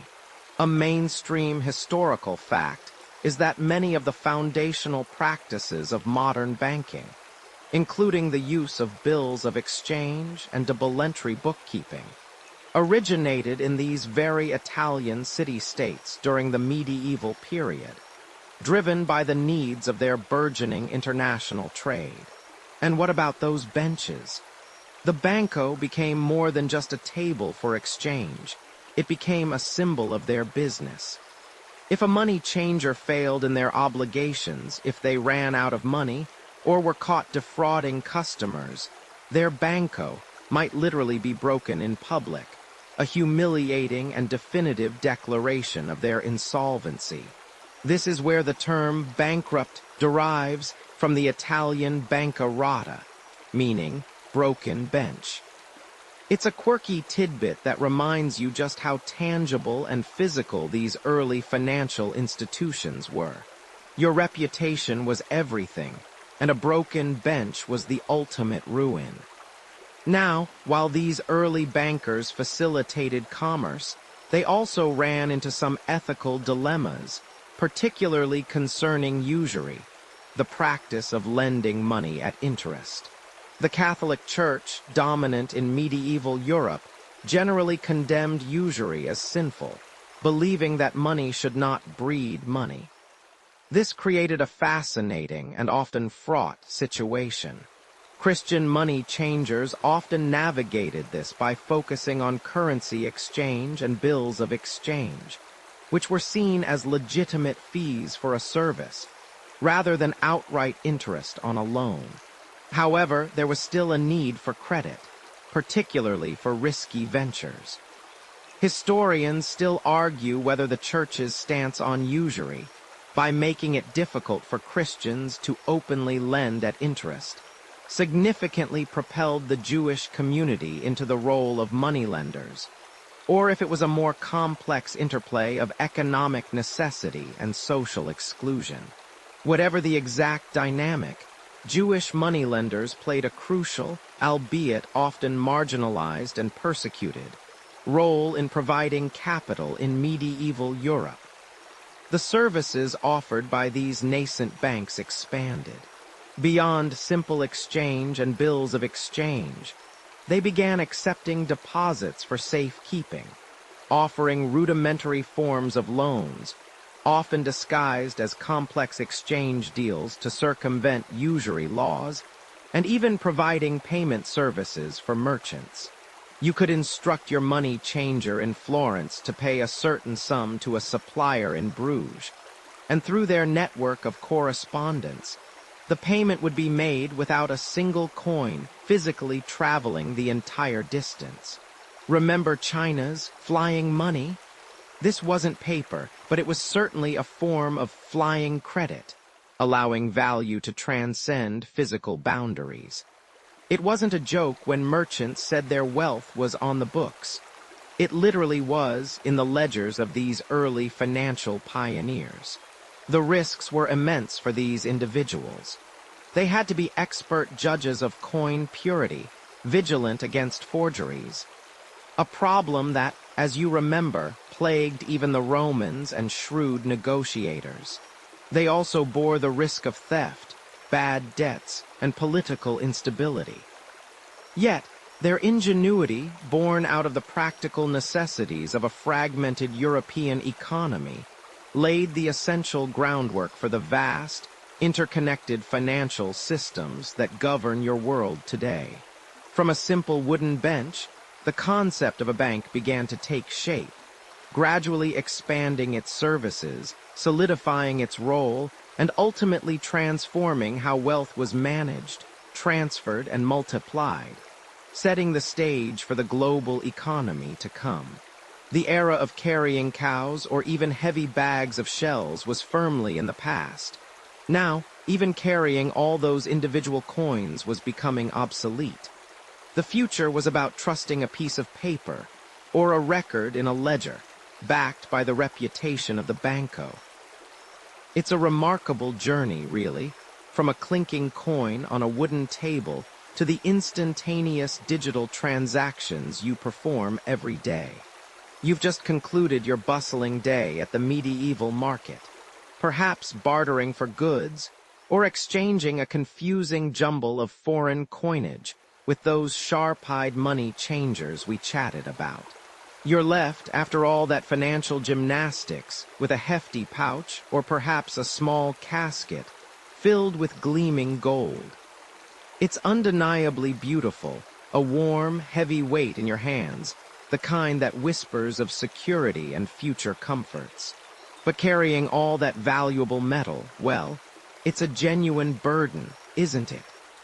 Every step on the cobblestones feels heavier, and the glint of the setting sun on your precious cargo seems to shout an open invitation to anyone with sticky fingers or a very large, blunt instrument.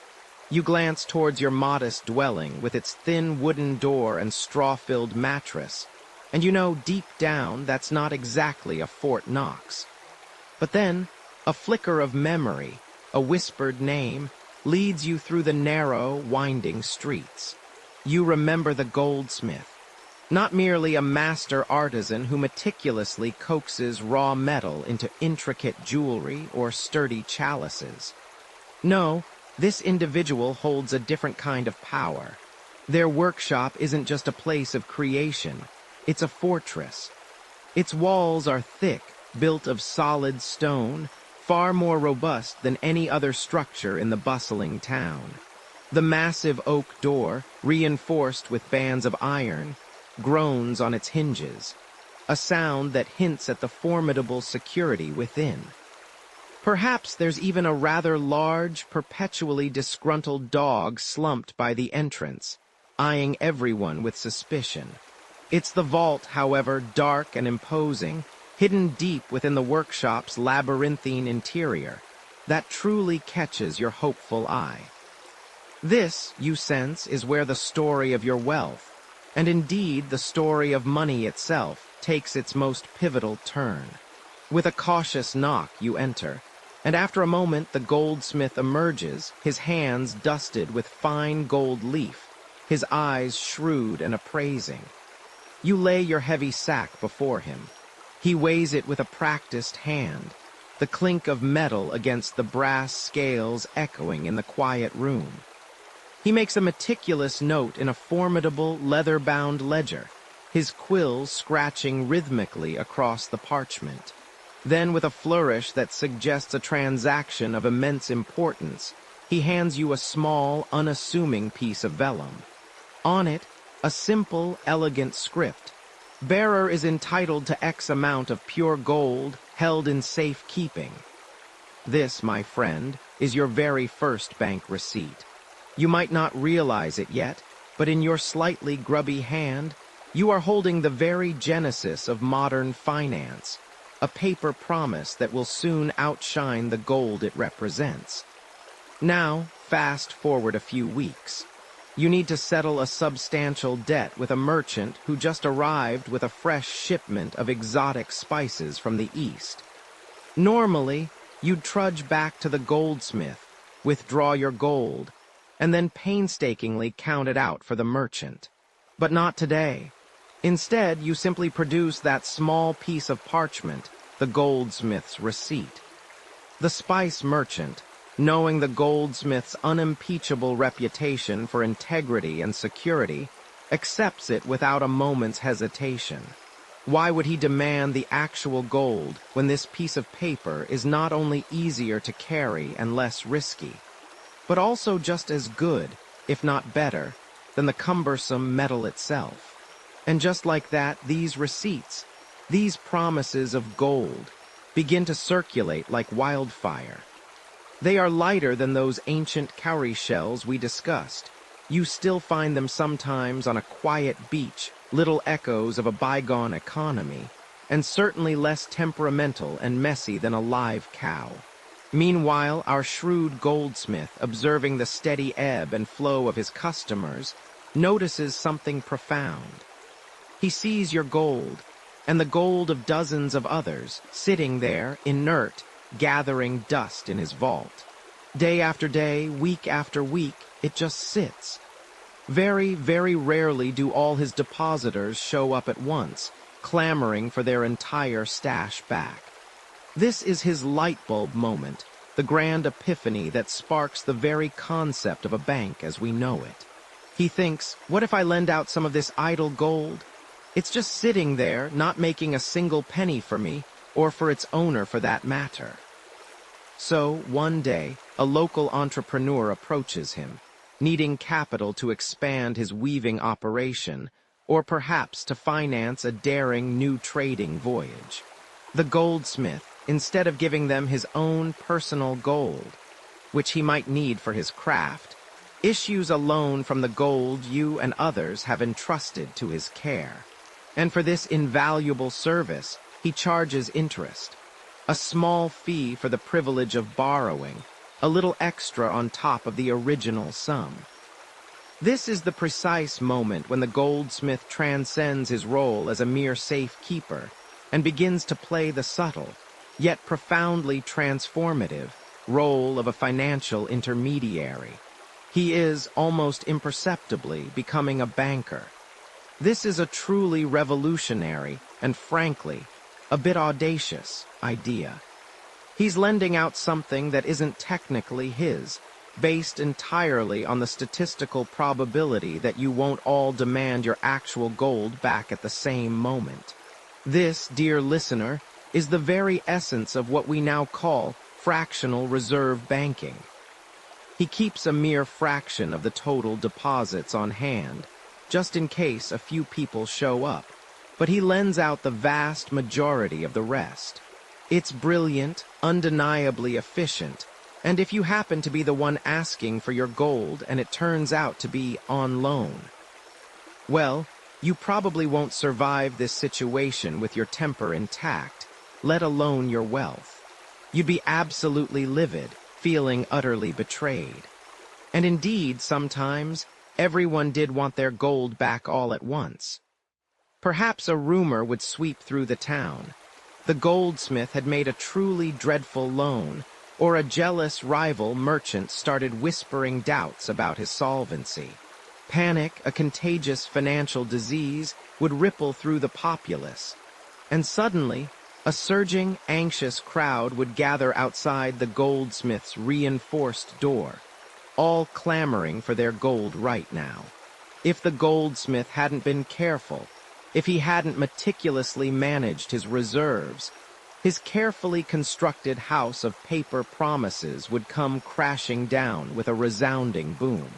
This is precisely why trust, in the world of banking, is literally more valuable than gold itself. One false move, one loss of public confidence, and the entire delicate system implodes. It's like trying to juggle 20 flaming swords while riding a unicycle through a minefield. Impressive when it works, catastrophically messy when it doesn't. These early hiccups, these nascent financial heart attacks, taught invaluable lessons. Goldsmiths, or rather, the rapidly burgeoning bankers, realized they needed far more structure, more formalized rules, and a much deeper understanding of risk.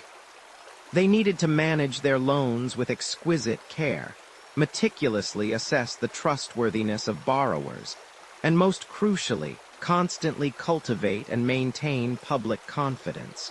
Historians still argue whether these initial bank runs were the primary catalyst for the development of stricter financial regulation, or if it was simply a natural and inevitable evolution as more and more of society's wealth was entrusted to these nascent institutions.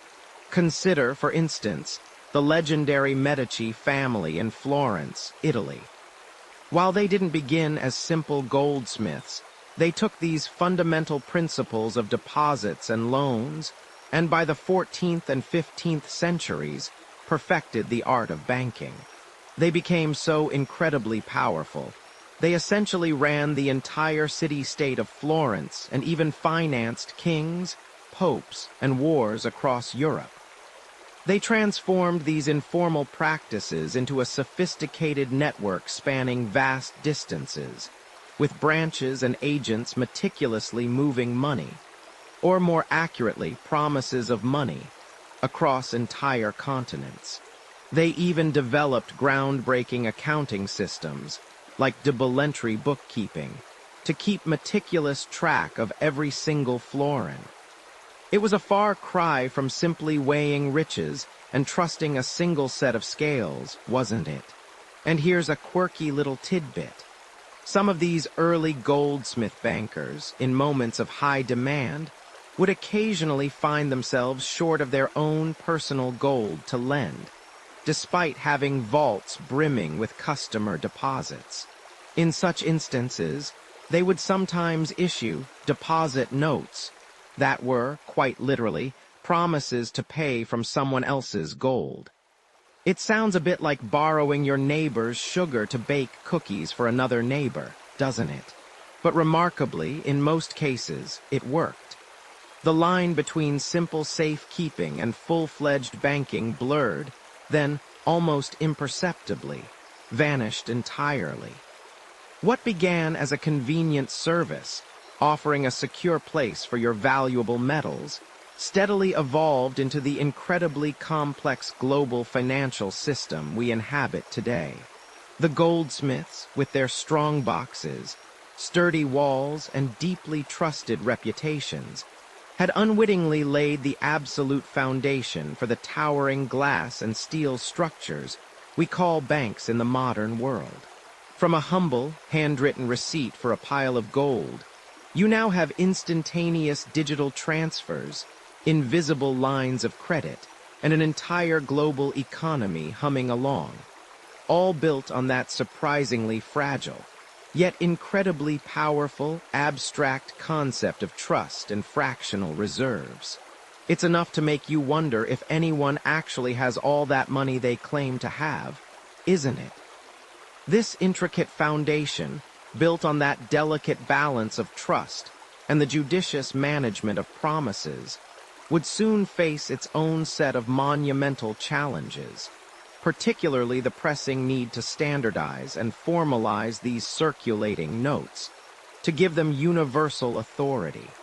You're standing in the bustling heart of London, the air thick with the scent of damp wool and roasted chestnuts. The cries of street hawkers mingle with the clatter of horse hooves on cobblestones, and the weight of your small, leather purse feels almost insignificant against the cacophony. Just yesterday, you were trusting your hard-earned silver to old Master Finch, the goldsmith down by Cheapside, whose vault still hums with the silent promise of your deposits. He's been your bank, your safekeeper, your reluctant financial advisor, a role he stumbled into by simply having the most secure strongbox in the district. But now, as you glance up, a new kind of edifice looms over the marketplace, far more imposing than any goldsmith's shop. Its stone facade speaks not of individual trust, but of collective power, a power that is quietly but firmly taking the reins of your economic destiny. And let's be honest, in this era, without the stability that this new power promises, your personal wealth, however modest, is perpetually teetering on the edge of worthlessness. A financial tightrope walk that you, frankly, probably wouldn't survive without a very good lawyer and even better luck. You see, while the goldsmiths had done a commendable job of stepping into the breach left by the impracticality of carrying around your entire net worth in livestock or shells, and even began issuing those handy paper notes, their operations were still fundamentally private. They were fragmented, regional, and their individual fortunes or misfortunes could still ripple outwards, causing localized economic tremors. Imagine a medieval game of telephone, but with your life savings at stake. Not ideal. The promise of flying money from China, remember that? It worked beautifully within a centralized empire, but in Europe, still a patchwork of kingdoms and duchies, the system was more akin to a flock of very confused, very independent pigeons. This is where the notion of the state, the nation itself, truly begins to flex its muscles in the realm of currency. For centuries, kings and emperors had dabbled in monetary policy, debasing coins to pay for wars, remember Rome's struggles, attempting to standardize measures, or occasionally trying to suppress forgery. But these were often reactive, piecemeal efforts. Now a more profound, systemic need was emerging. Nations were growing, trade routes were expanding into vast, intricate webs, and the cost of maintaining empires, especially their armies and navies, which seemed to be perpetually engaged in some expensive new hobby, was skyrocketing. How do you fund an ever larger military, a burgeoning bureaucracy, or ambitious colonial projects without constantly badgering a dozen different goldsmiths for loans, each with their own terms and conditions? The answer for increasingly powerful central governments lay in asserting control over the very lifeblood of the economy: money. They needed a single, reliable source of finance, a mechanism to manage national debt, and crucially, a way to ensure a stable, uniform currency that could be trusted from one end of their domain to the other. Think of it as a national upgrade from 1,000 separate, rickety local bridges to one grand, well-engineered superhighway. This grand vision began to coalesce into what we now recognize as the central bank. It wasn't merely a bigger, fancier goldsmith. It was an institution chartered by the state, with a specific mandate to manage the nation's money supply, control credit, and act as the government's banker. The mainstream historical fact here is a big one. The Bank of England, established in 1694, stands as one of the earliest and most influential models of this new entity. Its very genesis was driven by the urgent need to finance a war, the 9 Years' War, to be precise. The government needed money, lots of it, and quickly. A group of private citizens stepped forward, offering to lend the crown a substantial sum, provided they were granted a royal charter to establish a bank with the exclusive right to issue notes against the government's debt. So while it was, ironically, founded by private individuals, it served a profoundly public purpose, fundamentally changing the relationship between the state and its finances. Before, the king might ask for loans. Now the state had a bank, capable of raising vast sums by issuing debt instruments, and critically, by putting into circulation a new form of reliable paper money. This wasn't just a note from a goldsmith saying, "I owe you 10 gold pieces." This was a note from an institution explicitly backed by the sovereign power of the nation, a promise that carried the weight of the crown itself. Now, for a quirky tidbit, despite their eventual dominance, these early central banks weren't universally welcomed. Many people, accustomed to the tangible weight of gold and silver, viewed these new paper promises with a healthy dose of suspicion. They still remembered the persistent problem of forgery, even with stamped metals. And the idea of value being generated from a piece of paper, backed by a distant, imposing institution rather than a glint of precious metal, felt a bit ethereal. There were political battles, too, with some arguing that such institutions concentrated too much power in the hands of a few, or enabled unchecked government spending. It's almost as if some people, deep down, really preferred the simplicity of a cow, even if it did smell a bit. Historians still argue whether the primary driver for the establishment of central banks was truly economic stability and the smooth functioning of trade, or simply the insatiable financial demands of the state, particularly for warfare. Was it economic enlightenment, or just the very practical need to fund the next grand military adventure? The truth, as often happens, probably lies somewhere in the middle, a messy confluence of strategic necessity and evolving economic thought. Regardless, the impact was profound. National currencies began to standardize, backed by the credibility or lack thereof, depending on the government in power of the central bank. This allowed for unprecedented scales of trade, enabled governments to finance projects and conflicts on a scale previously unimaginable, and fundamentally reshaped the way you, the individual, interacted with your money. From here on, your financial life would increasingly be managed, controlled, and occasionally manipulated by forces far beyond the local market or your friendly neighborhood goldsmith. Trusting thin air, fiat money, imagine you're holding a crisp banknote. It feels papery, you sniff it. Smells faintly of ink and maybe a hint of forgotten dreams. This isn't gold. It's not a shiny piece of silver painstakingly weighed. It's just a rectangle of cellulose and linen, bearing the solemn face of someone long dead and a number. And yet you trust it. You really trust it. You trust it enough to swap your precious time, your hard work, your very survival for a stack of these, expecting that someone else somewhere will also trust them enough to give you food, shelter, internet access.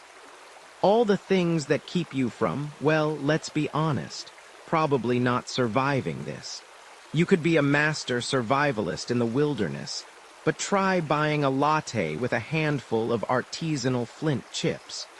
Good luck with that. No, your survival in this intricate modern world hinges on this papery promise. Remember how nations started getting really serious about controlling their money. How those central banks sprang up, asserting their authority over the very veins of commerce. They'd stamped their mark on metal, later printed their symbols on paper, giving it legitimacy. But for a long, long time, even those national currencies were tied, in theory, to something tangible. Gold, usually, or silver. You could, if you were intrepid and patient enough, theoretically march into your national bank and demand your paper notes be exchanged for a specific amount of shiny metal. It was a comforting thought, wasn't it? A tether to reality, a financial anchor in a sea of abstract value.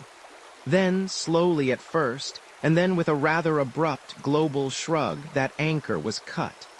You blink and suddenly you're floating. This is the era of fiat money, where value isn't intrinsic to the material, nor is it convertible into a precious commodity held in a vault. Fiat, from the Latin, let it be done, or it shall be. It means, quite simply, that the government says it's money, and therefore it is. It's money because the government decrees it so. You can almost hear the cosmic mic drop. Think back to those cowrie shells, remember? They had some inherent beauty, they were scarce, easily transportable. Metals had durability, divisibility. With fiat, the only inherent quality is the decree itself. You look at that banknote again, and you realize its worth isn't in the paper, but in the collective belief, enforced by law, that it has worth. It's a bit like a universally agreed-upon hallucination, but a rather effective one. This wasn't a sudden, revolutionary snap. It was a gradual evolution, driven by necessity and changing economic landscapes. As economies grew, as trade became more complex, the limitations of commodity-backed currencies became increasingly apparent. Imagine trying to run a global economy in the 20th century, with all its intricate supply chains and massive industrial output, on a fixed supply of gold. It would be like trying to water a desert with a thimble. The sheer volume of transactions, the need for flexible monetary policy to stimulate growth or fight inflation, demanded a system that wasn't constrained by the finite amount of a shiny, yellow metal buried deep in the earth. So governments, through their central banks, started to manage the money supply more actively. They realized they could create money, not just physically print it, but conceptually create it, as needed to keep the economic engine purring. This flexibility, while powerful, also introduced new risks. The temptation to print too much, to devalue the currency, always looms like a hungry shadow. This is where the trust part becomes absolutely paramount. If you, the ordinary citizen, lose faith in that governmental decree, if you decide that this piece of paper is, after all, just a piece of paper, then the entire house of cards comes tumbling down. And that's when you're truly in trouble, flint chips or no flint chips. A significant mainstream historical fact here is the Nixon shock of 1971. Before that, most major currencies, particularly the US dollar, were still tied to gold under the Bretton Woods system. You could, theoretically, exchange your dollars for gold at a fixed rate. But the US was facing economic pressures, including inflation and a balance of payments deficit. People were losing confidence, and countries were increasingly trying to redeem their dollars for gold. So, in August 1971, President Richard Nixon unilaterally announced that the United States would no longer convert dollars to gold at a fixed value. This move effectively ended the international convertibility of the dollar to gold, and by extension, the last vestiges of the gold standard for most major currencies worldwide. It was a pivotal moment, truly ushering in the era of pure fiat money on a global scale. Now, for a quirky tidbit. Did you know that during the Weimar Republic's hyperinflation in Germany in the early 1920s, a truly terrifying example of fiat money gone wrong money became so worthless that people used banknotes as wallpaper? Or for kindling, imagine trying to light a fire with a 1,000,000-mark note. You'd need a lot of them, or children would stack them up as building blocks. The sheer volume of worthless paper was astounding, rendering the concept of value by decree a tragic joke. It's a stark, visceral reminder that fiat money's power is directly proportional to the public's confidence in its issuing authority. When that trust erodes, so does the paper's ability to buy you a loaf of bread, let alone a house. And as for scholarly debate, historians still argue whether the complete abandonment of the gold standard and the subsequent rise of pure fiat systems was an inevitable progression necessary for global economic growth, or if it merely opened the door to excessive government spending, unchecked inflation, and greater financial instability. Some argue that the discipline imposed by a gold standard, however limiting, provided a crucial break on reckless fiscal policies. Others counter that the flexibility of fiat money allows central banks to respond effectively to crises, preventing deeper depressions, and that any instability is due to poor management, not the system itself. You can almost hear them muttering over their dusty scrolls, debating the ghost of gold. So you hold your banknote, feeling its lightness. Its power isn't in its weight or its shine, but in the intricate web of laws, institutions, and shared beliefs that underpin it. When you think back to carrying around actual cattle, or even just bags of jingling metal, this lightweight paper money, created by decree, feels like magic. It's incredibly efficient, allowing for instantaneous, massive transactions across the globe. You can buy something online from a continent away with just a few clicks, your fiat money zipping through digital channels, its value accepted without question. Try doing that with a cow. The beauty and the danger of fiat money lies in its abstract nature. It's a promise, a collective agreement. It allows for the vast, complex economies of today to function, to grow, to adapt. But it also means that the stability of your financial world rests entirely on the competence and integrity of those who manage it, and on the collective faith of everyone who uses it. It's a high-stakes gamble, played out every single day with every transaction you make. And you, dear listener, are right there, holding your hand of paper, trusting that the game will continue. You hold a familiar coin in your hand, perhaps a gleaming silver dollar or a humble copper penny. It feels solid, dependable. You can almost trace the lines of history etched into its surface, from the Lydian lion to the Roman emperor's stoic gaze. But here's the kicker, the invisible trick that money has always played.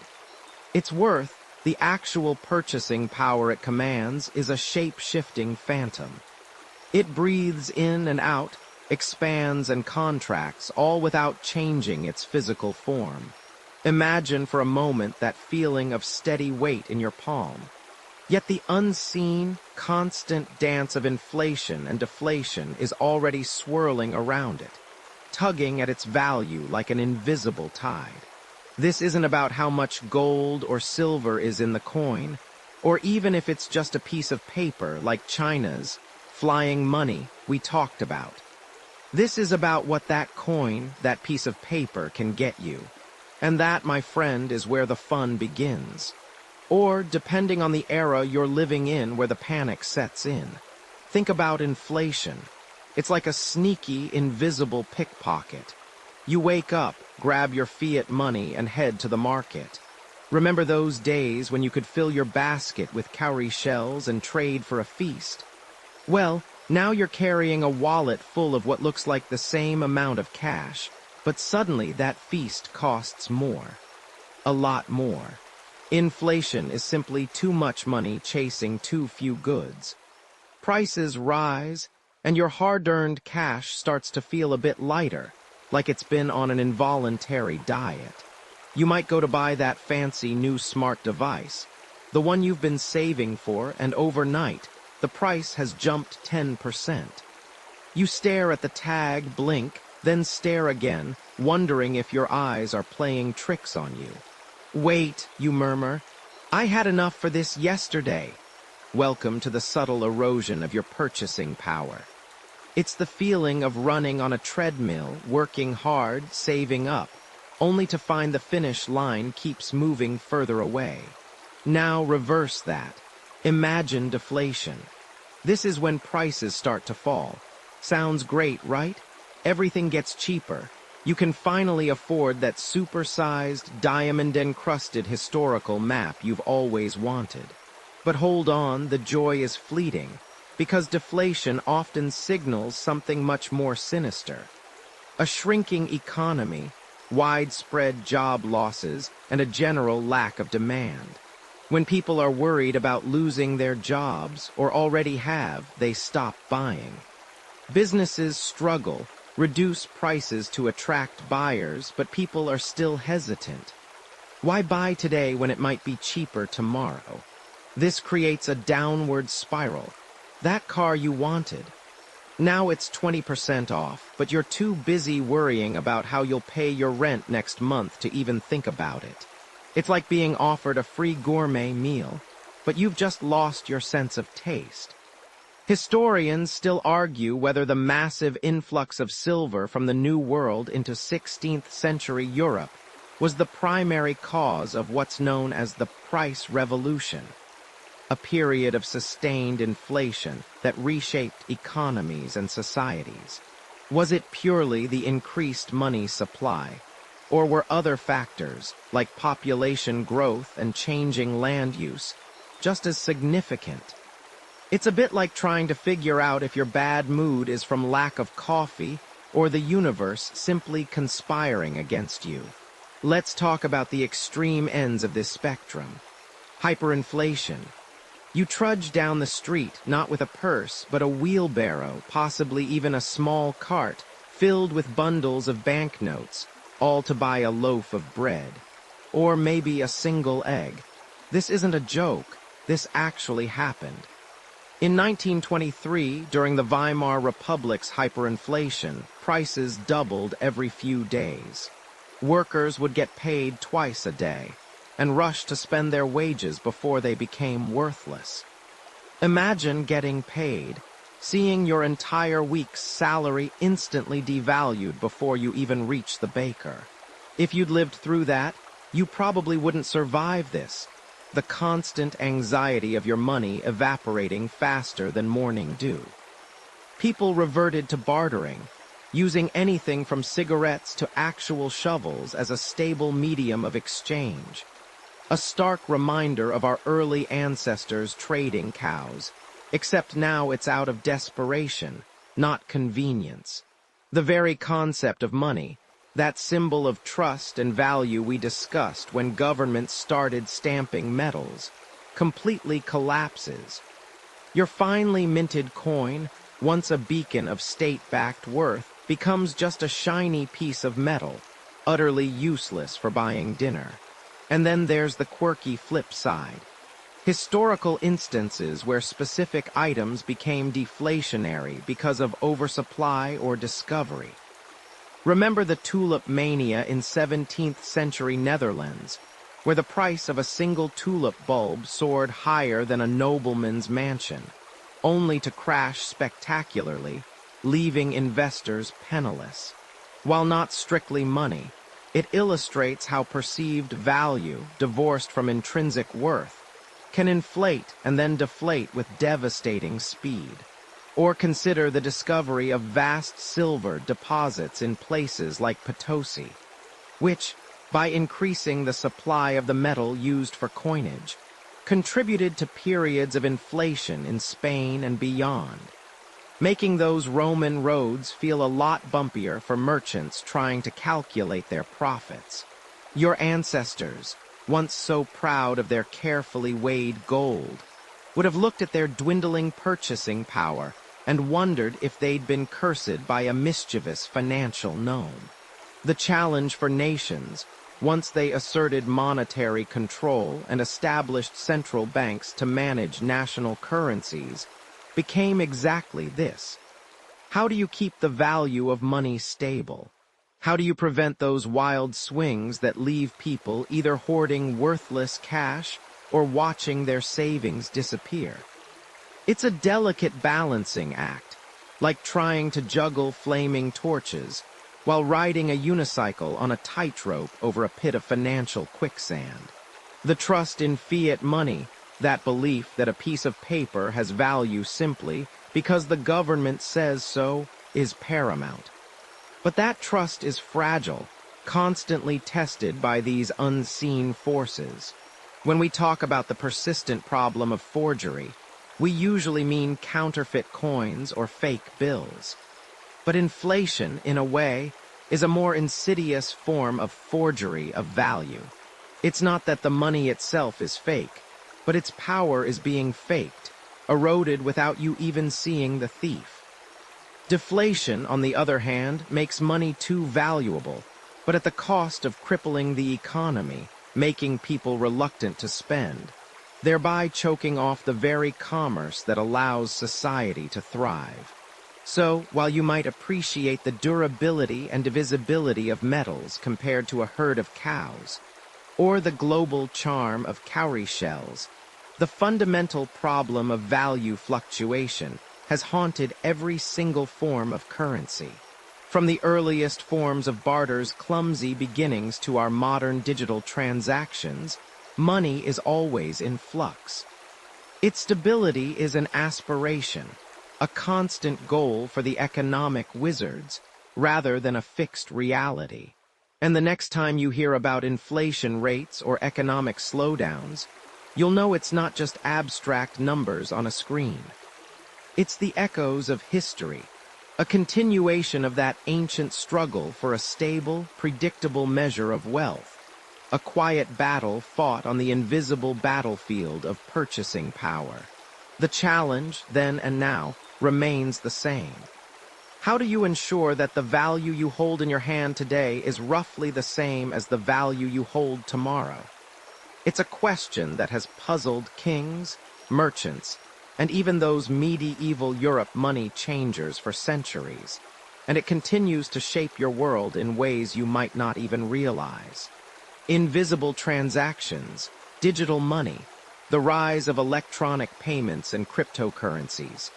You're there lying in your bed, perhaps scrolling through your phone, eyes half closed, when suddenly you remember something you need.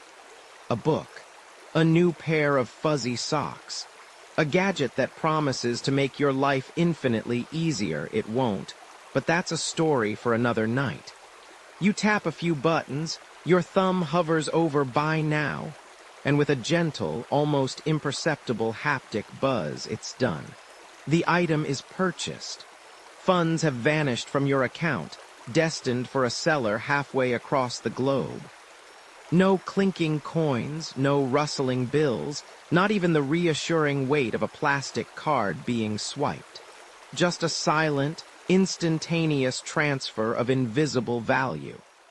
This, my friend, is the realm of digital money, where the very concept of tangible wealth has begun to fade, much like your memories of what you had for breakfast this morning. Think back to those hefty gold bars or the cumbersome sacks of cowrie shells. Remember how we marveled at the convenience of paper money, a mere promise from the state. Well, now we're operating on a promise of a promise, a sequence of ones and zeros flickering across servers, databases, and fiber optic cables that crisscross the planet. It's fiat money on a whole new level, where the physical disappears entirely, leaving only the abstract. You trust it because everyone else trusts it, and because the numbers on your screen generally add up. Mostly. The journey to this weightless wonderland began subtly. For decades, businesses have been moving money electronically, long before you could order artisanal pickles from your couch. Automated clearing house, its transfers, wire transfers. These were the unsung heroes of corporate finance, silently shuffling vast sums between banks, like incredibly efficient, invisible postal workers. Then came the plastic revolution. You know them, credit cards. Diners Club, often cited as one of the very first general-purpose credit cards, emerged in the 1950s, allowing you to pay for your meal without immediately reaching for your wallet. It wasn't direct digital money as we know it today. It was a promise to pay later, a short-term loan, but it started detaching you from the immediate physical exchange of cash. Debit cards followed, directly drawing from your bank account, making your plastic rectangle a direct portal to your digital hoard. This was a mainstream historical fact that fundamentally altered how everyday transactions occurred. Plastic in your wallet became a proxy for the entire contents of your bank. Then the internet truly exploded onto the scene, dragging money, perhaps reluctantly, along with it. Online banking became a thing, letting you check your balance in your pajamas, a scandalous luxury just a few decades prior. E-commerce platforms sprouted like mushrooms after a spring rain, requiring new ways to process payments without ever touching cash. Companies like PayPal emerged as crucial intermediaries, acting as trusted escrows between buyer and seller, making the early Wild West of online shopping a little less, well, wild. Then your phone, that omnipresent appendage, began to absorb your wallet entirely. Mobile payment apps, QR code scanners. Suddenly your entire financial life could be managed, spent, and tracked from a device that also tells you the weather and lets you argue with strangers on social media. It's so efficient, it almost makes you nostalgic for the days of counting out change, almost. But the biggest, most mind-bending leap into the digital ether came with cryptocurrencies. Now this is where things get truly philosophical, and frankly, a bit bewildering for many. Remember all that talk about central banks and governments controlling the money supply? Well, along came something designed to bypass all of that. Bitcoin, launched in 2009 by an anonymous entity known as Satoshi Nakamoto, was the trailblazer. Its core innovation wasn't just digital money, but decentralized digital money, built on a technology called blockchain. Imagine a public ledger, meticulously maintained by a global network of computers, where every transaction is recorded and verified, like a vast, unalterable historical record of who sent what to whom. No single bank, no single government controls it. It's peer-to-peer, like sending a direct message to someone, but with cryptographic security that makes it incredibly hard to fake. This distributed trust system means that instead of relying on a central authority, you're relying on the collective computational power of thousands of machines. The quirky tidbit here: the very first real-world transaction using Bitcoin happened in 2010, when a programmer in Florida paid 10,000 Bitcoins for 2 pizzas. At Bitcoin's peak, that pizza order would have been worth hundreds of millions of dollars. He probably won't survive that reality check. Try explaining that to your therapist. Bitcoin mining, the process by which new Bitcoins are created and transactions are verified, involves powerful computers solving complex mathematical puzzles. It's incredibly energy-intensive, leading to ongoing debates about its environmental footprint, which is a bit of a buzzkill when you're trying to revolutionize global finance. The appeal of cryptocurrency is multifaceted. Proponents tout its potential for financial freedom, censorship resistance, and faster, cheaper international transfers. But it's also a volatile beast, prone to wild price swings that can make or break fortunes faster than you can say non-fungible token. Historians still argue whether cryptocurrencies represent a fundamental paradigm shift in the very nature of money, a fleeting speculative bubble, or something in between, a new frontier with both immense promise and significant perils. The truth is, we're still figuring it out.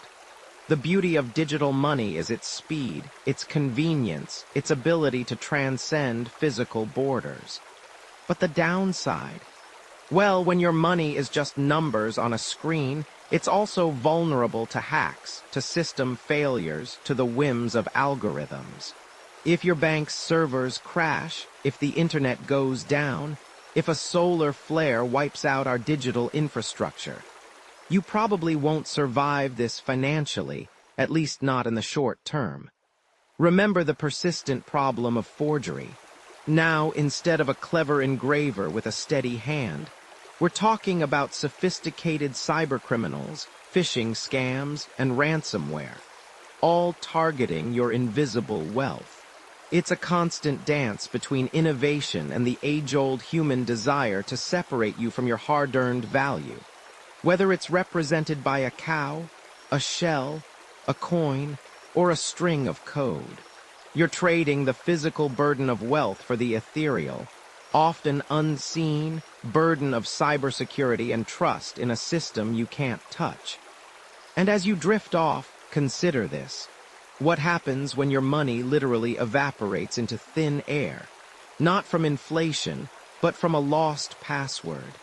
You wake in a future where your physical wallet is less a necessity and more a nostalgic artifact, perhaps useful for holding a faded photograph of a loved one, but certainly not for cash. The jingling of coins, the crisp rustle of notes.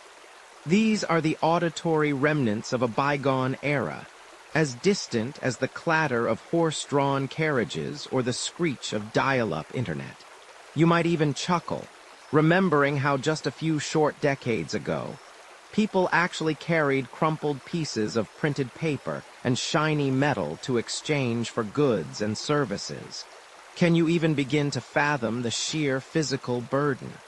Remember how we talked about the oppressive weight of gold, or the utter impracticality of leading a cow to market. We've traded literal weight for digital lightness. But perhaps, in doing so, we've also embraced a different kind of burden. The unseen weight of invisible data, the subtle pressure of endless, instantaneous digital transactions. The future, you see, isn't just about paying with a flick of your wrist or a tap of your phone. That's yesterday's news, barely a blink in the grand, meandering history of money. No, the truly captivating question that hangs in the ether, shimmering like a digital mirage, is this: what precisely is money in this ever-evolving landscape? Is it still something issued by a government, backed by their decree, that abstract concept of fiat money we discussed earlier, that trust in thin air? Or is it morphing into something else entirely, something fundamentally different from everything that came before? Picture this. Your entire financial existence is reduced to a series of encrypted strings, flowing seamlessly through a vast, decentralized ledger, utterly untouchable by any single entity. No bank, no government, just pure, unadulterated peer-to-peer exchange. This, my friend, is the intoxicating promise of the crypto-maximalist dream, a vision where the very concept of a central authority over money withers away, like a forgotten cowrie shell baking on a sun-drenched beach. You might even find yourself participating in something called yield farming. Honestly, it sounds more agricultural than financial. But hey, you probably won't survive this era without learning a new, bewildering vocabulary every other week. But then there's the alternative vision, perhaps the more immediate and tangible reality. Governments, observing the wild, untamed frontier of decentralized cryptocurrency, aren't sitting idly by, twiddling their thumbs. They're thinking, hold on a minute, if everyone's going digital, why can't we issue our own digital cash? And thus, the central bank digital currency, or CBDC, makes its grand entrance into the global financial conversation. Imagine your national currency, but entirely digital, issued directly by the central bank, living as pure data in your digital wallet. No more physical notes, no more jangling coins, just bits and bytes, regulated, trackable, and some argue potentially granting governments an unprecedented level of control over your financial life. It's like the government decided to join the crypto party, but brought their own, exceedingly strict punch bowl. Historians still argue whether the invention of paper money in ancient China was a more profound leap for state control over currency than the potential implementation of global CBDCs. It's a truly fascinating debate, isn't it? Weighing the tangible shift from heavy metal to lightweight paper against the intangible, yet equally weighty, shift from physical to purely digital, with all its deep implications for data and privacy. Now pause and consider the implications for your own privacy. When every transaction is digital, recorded, and potentially residing on a centralized ledger, The anonymity that a physical cash purchase once offered, like quietly buying that questionable antique lamp in a shadowy alley with a wad of untraceable cash. Remember those delightfully illicit days. Utterly vanishes. Your financial footprint, every single purchase, every payment, becomes a perfectly clear, traceable map for anyone with the right access. It's a bit like suddenly realizing that every step you take leaves a glowing, indelible trail that lasts for eternity. Quite a stark contrast to the old days, when you literally just traded a cow for some land, and good luck tracking that 20 years later. And what about the sheer, mind-boggling speed of transactions? In this hypothetical future, money truly moves at the speed of light. Imagine instant cross-border payments, no more agonizing waits for international wires to clear. It sounds fantastically efficient, doesn't it? But then a flicker of concern might cross your mind. If money can move that fast, can financial problems also escalate at lightning speed? A digital bank run, for instance, could become catastrophically swift if everyone pulls their digital funds at once. It's like discovering you can suddenly teleport, but then realizing a tiny miscalculation could quite literally land you inside a wall. You might find yourself living in a world where your identity is inextricably linked to your digital wallet, where smart contracts execute automatically based on pre-programmed conditions. Your salary, for instance, might be paid directly into a smart contract that automatically deducts your rent and utility bills before the money even touches your digital account. It's undeniably efficient, yes, but it also represents a profound shift in personal financial autonomy. Remember those medieval money changers, meticulously counting each coin by hand. Now, complex algorithms do the counting, the exchanging, the entire intricate dance. Here's a quirky tidbit for you. Did you know that for a brief, strange period, the economies of some online games became so robust that their virtual currencies were occasionally more stable or even more valuable than real-world national currencies in hyperinflationary economies? People were literally earning more real-world value by farming gold in a fantasy realm than by working their actual jobs. It's a bizarre, almost prophetic foreshadowing of the metaverse economies we hear whispers about today, where digital assets could hold genuinely significant real-world value. Perhaps your future self will be earning a perfectly respectable living by designing virtual furniture for someone else's digital mansion. Consider this mainstream historical fact. The global trend away from physical cash is absolutely undeniable.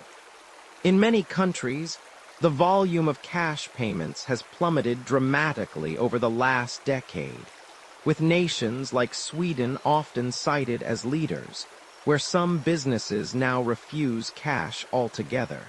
This isn't mere speculation. It's an ongoing, tangible shift, and it clearly sets the stage for a world where physical currency becomes a quaint novelty, perhaps kept only for dire emergencies or as a nostalgic keepsake, much like those ancient floppy disks you might have once used. What happens to those who are digitally excluded in this future? The elderly, the unbanked, or those without reliable internet access? Will a purely cashless society inadvertently create a new form of financial inequality, making it even harder for them to participate meaningfully in the economy? It's a question that looms large, a modern echo of how incredibly difficult it must have been for someone without a cow or a sufficient cache of shells to engage in meaningful trade back in the day. We solve one problem only to inadvertently create another, don't we? It's simply the human condition in a nutshell, or perhaps in a crypto wallet. The world of finance, as you gaze into this crystal ball, becomes an intricate dance of algorithms, artificial intelligence, and instantaneous data streams. Imagine a world where your credit score isn't just a static number, but a dynamic, real-time assessment of your financial health, constantly updated with every transaction, every interaction. It's a level of transparency that would have made those early money changers, with their humble abacuses, faint dead away.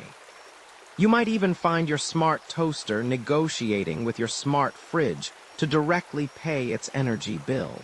A truly smart home, or a terribly nosy one, depending entirely on your perspective.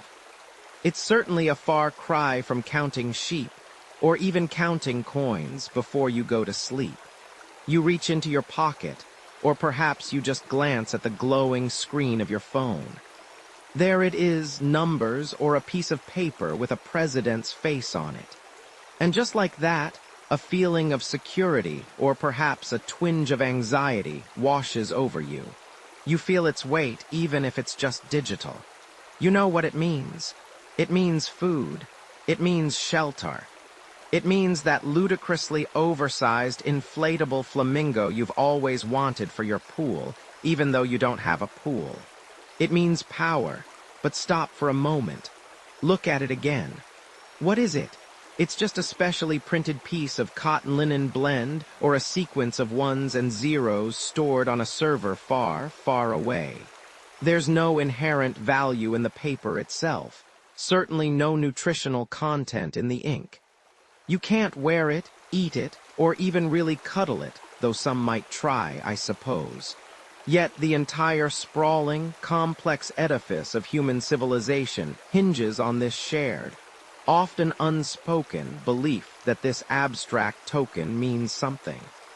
It's a collective hallucination, really. A beautiful, functional, utterly indispensable collective hallucination. And if you ever truly stop believing in it, well, you probably won't survive this particular reality. It's that foundational. Think back, if you will, to those humble cowrie shells, smooth and shiny, plucked from warm oceans. Or the majestic, if slightly inconvenient, walking wealth of livestock. You could at least eat the cow, or make a very fashionable, if smelly, coat from the sheep's wool. There was a tangible utility, a direct connection to sustenance or warmth.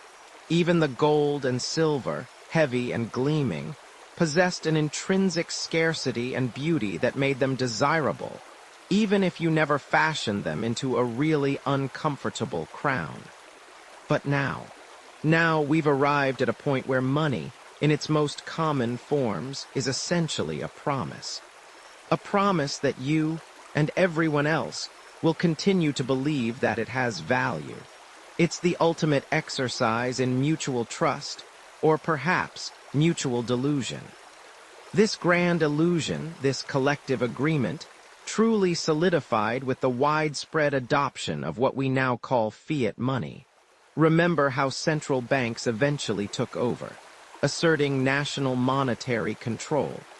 For centuries, even after coins arrived with Lydia's lion, the idea of value was often tied, however loosely, to a precious metal. Gold, primarily. Your paper money, when it eventually arrived from China via medieval merchants and goldsmiths, was theoretically just a convenient IOU for a certain amount of gold held in a vault somewhere. This was the gold standard, a system that essentially told you, don't worry, this fancy paper note is just a proxy for the shiny stuff you really want. But then, slowly, and in some cases quite abruptly, nations began to sever that physical tether. The mainstream historical fact here is that by the mid-20th century, particularly after World War II, and decisively with Nixon's decision in 1971, most major global currencies entirely abandoned any direct convertibility to gold. This was a monumental shift. Suddenly, your dollar, your pound, your yen wasn't backed by a physical pile of glistening metal. It was backed by, well, the full faith and credit of the government that issued it. Which, if you think about it, is a polite way of saying, it's backed by everyone's willingness to keep believing it works. It's like discovering the wizard behind the curtain is just a slightly anxious man with a microphone. Only in this case, the wizard actually is powerful because everyone agrees he is. Now, here's a quirky little tidbit that highlights the fragile nature of this agreement. During periods of hyperinflation, the illusion truly shatters. Take Weimar Germany in the early 1920s. The Papiermark, their paper currency, inflated so rapidly that people literally used banknotes as wallpaper, or as fuel for fires because the paper itself was worth more than the denominated value. Imagine trying to buy a loaf of bread and needing a wheelbarrow full of cash. Or, even more bizarrely, consider the situation in post-WWII Hungary, which experienced the worst hyperinflation in history. The pengo, their currency, reached such astronomical denominations, notes with septillions, octillions, even nonillions of pengo, that the government eventually issued a new currency, the forint, at a rate of 400 octillion. That's 4 followed by 29 zeros pengo to 1 forint. At that point, the concept of value had utterly disintegrated. The numbers on the paper meant less than nothing. They were just numbers. It was like a very unfunny joke where the punchline was societal collapse. So how do we, as a species, maintain this incredibly elaborate, abstract system of value? Part of it is utility. Money works. It's convenient. It allows for incredibly complex transactions across vast distances and between countless individuals without needing to remember who owes whom how many goats or crocodile dung sunscreen applications. It lubricates the global economy, just as Roman coins lubricated their vast empire. But the deeper reason is trust. You trust that the person you're buying from will accept your money, and they trust that the person they buy from will accept it, and so on, in an unbroken chain of collective belief. This inherent trust, this collective willingness to suspend disbelief, is what truly underpins our modern financial world. Historians still argue whether humanity was destined to move from tangible commodities to abstract representations of value, or if it was a series of accidental innovations and necessity-driven adaptations that led us here. Was it an inevitable evolutionary step for complex societies, or just a really successful coping mechanism for not wanting to carry around a herd of sheep every time you needed a new pair of sandals? The digital age, of course, has pushed this abstraction even further. Your money often never exists as a physical object. It's just an entry in a ledger, a line of code in a database. When you tap your phone to pay for your morning coffee, there's no exchange of physical anything. It's bits and bytes shifting from one account to another, a digital whisper of value moving through the ether. Cryptocurrencies, that whole invisible transactions. Digital money, thing we touched upon, amplify this to an extreme. Bitcoin, for example, is entirely a construct of code and collective agreement among its users.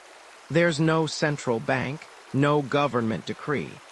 Its value rests solely on the network's consensus and the belief that others will continue to demand it. It's the ultimate test of the illusion. We've come a long, long way from the days of barter, of trying to trade your slightly bruised mammoth steak for a really good flint knife. We've transcended cows, shells, and even precious metals. What remains is the profound, almost magical human capacity for shared belief. We've built an entire civilization on it. And as you drift off, consider this.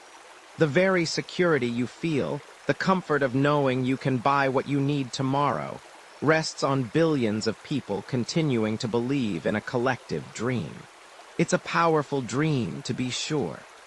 A dream that has, for millennia, enabled us to build empires, explore new worlds, and perhaps most importantly, avoid carrying actual cows to the grocery store. Our monetary evolution continues, reflecting on humanity's ingenious journey of exchange.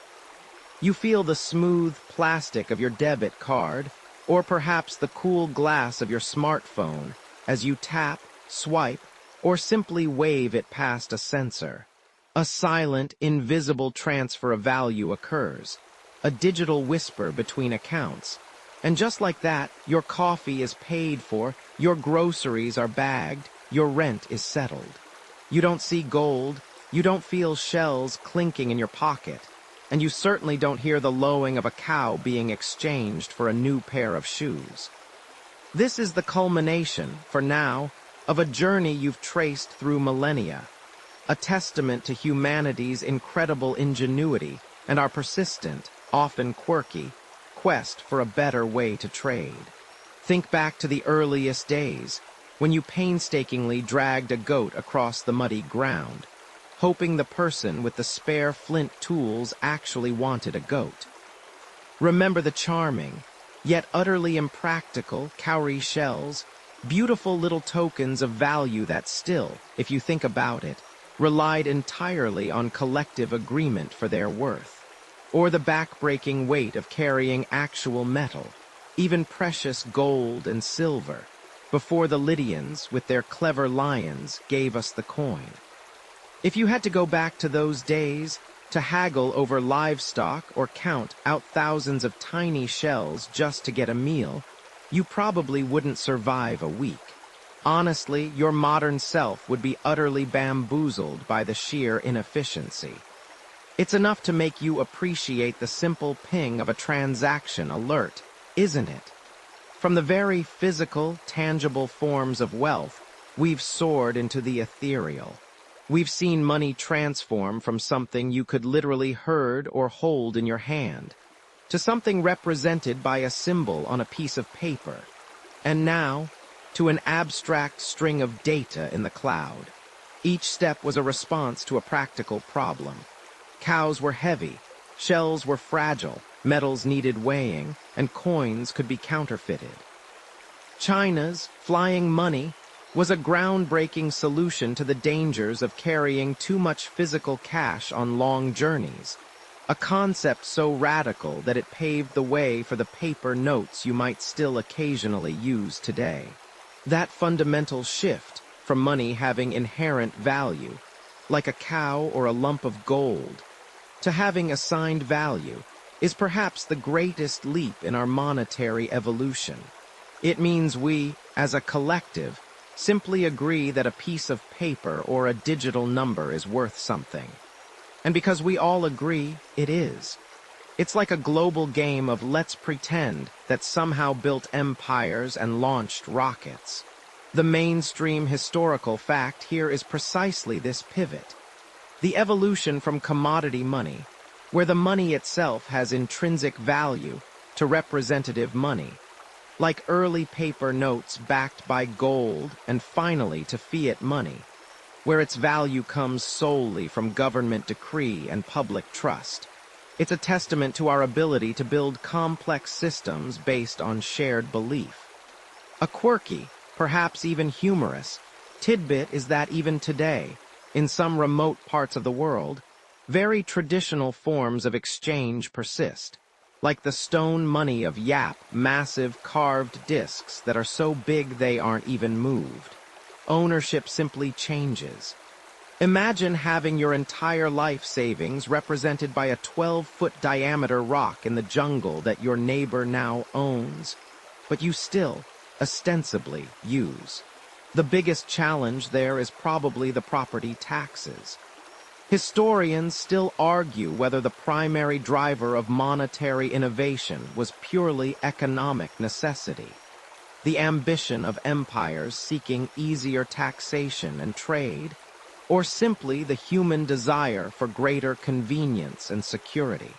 Was it the merchant wanting to expand their reach, the king wanting to fund their armies, or just a tired trader longing for lighter pockets? Perhaps it was a delightful, messy combination of all three. What's clear, however, is that our monetary journey is far from over.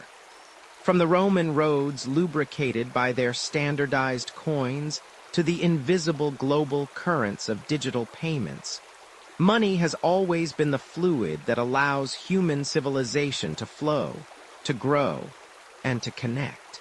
And as you settle deeper into your pillow, let the echoes of this long, fascinating journey softly fade. The clinking of ancient coins, the rustle of paper notes, the silent hum of digital transactions, all expressions of a singular, enduring human need. To connect, to share, to exchange.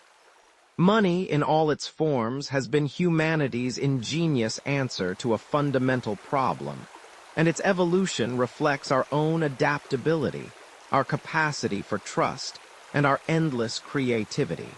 It's a story of how we, together, decide what holds value. And in that shared agreement, in that collective trust, lies a profound comfort. It's a quiet strength that hums beneath the surface of all our daily transactions, reminding us that even in the most abstract systems, human connection remains at the very core.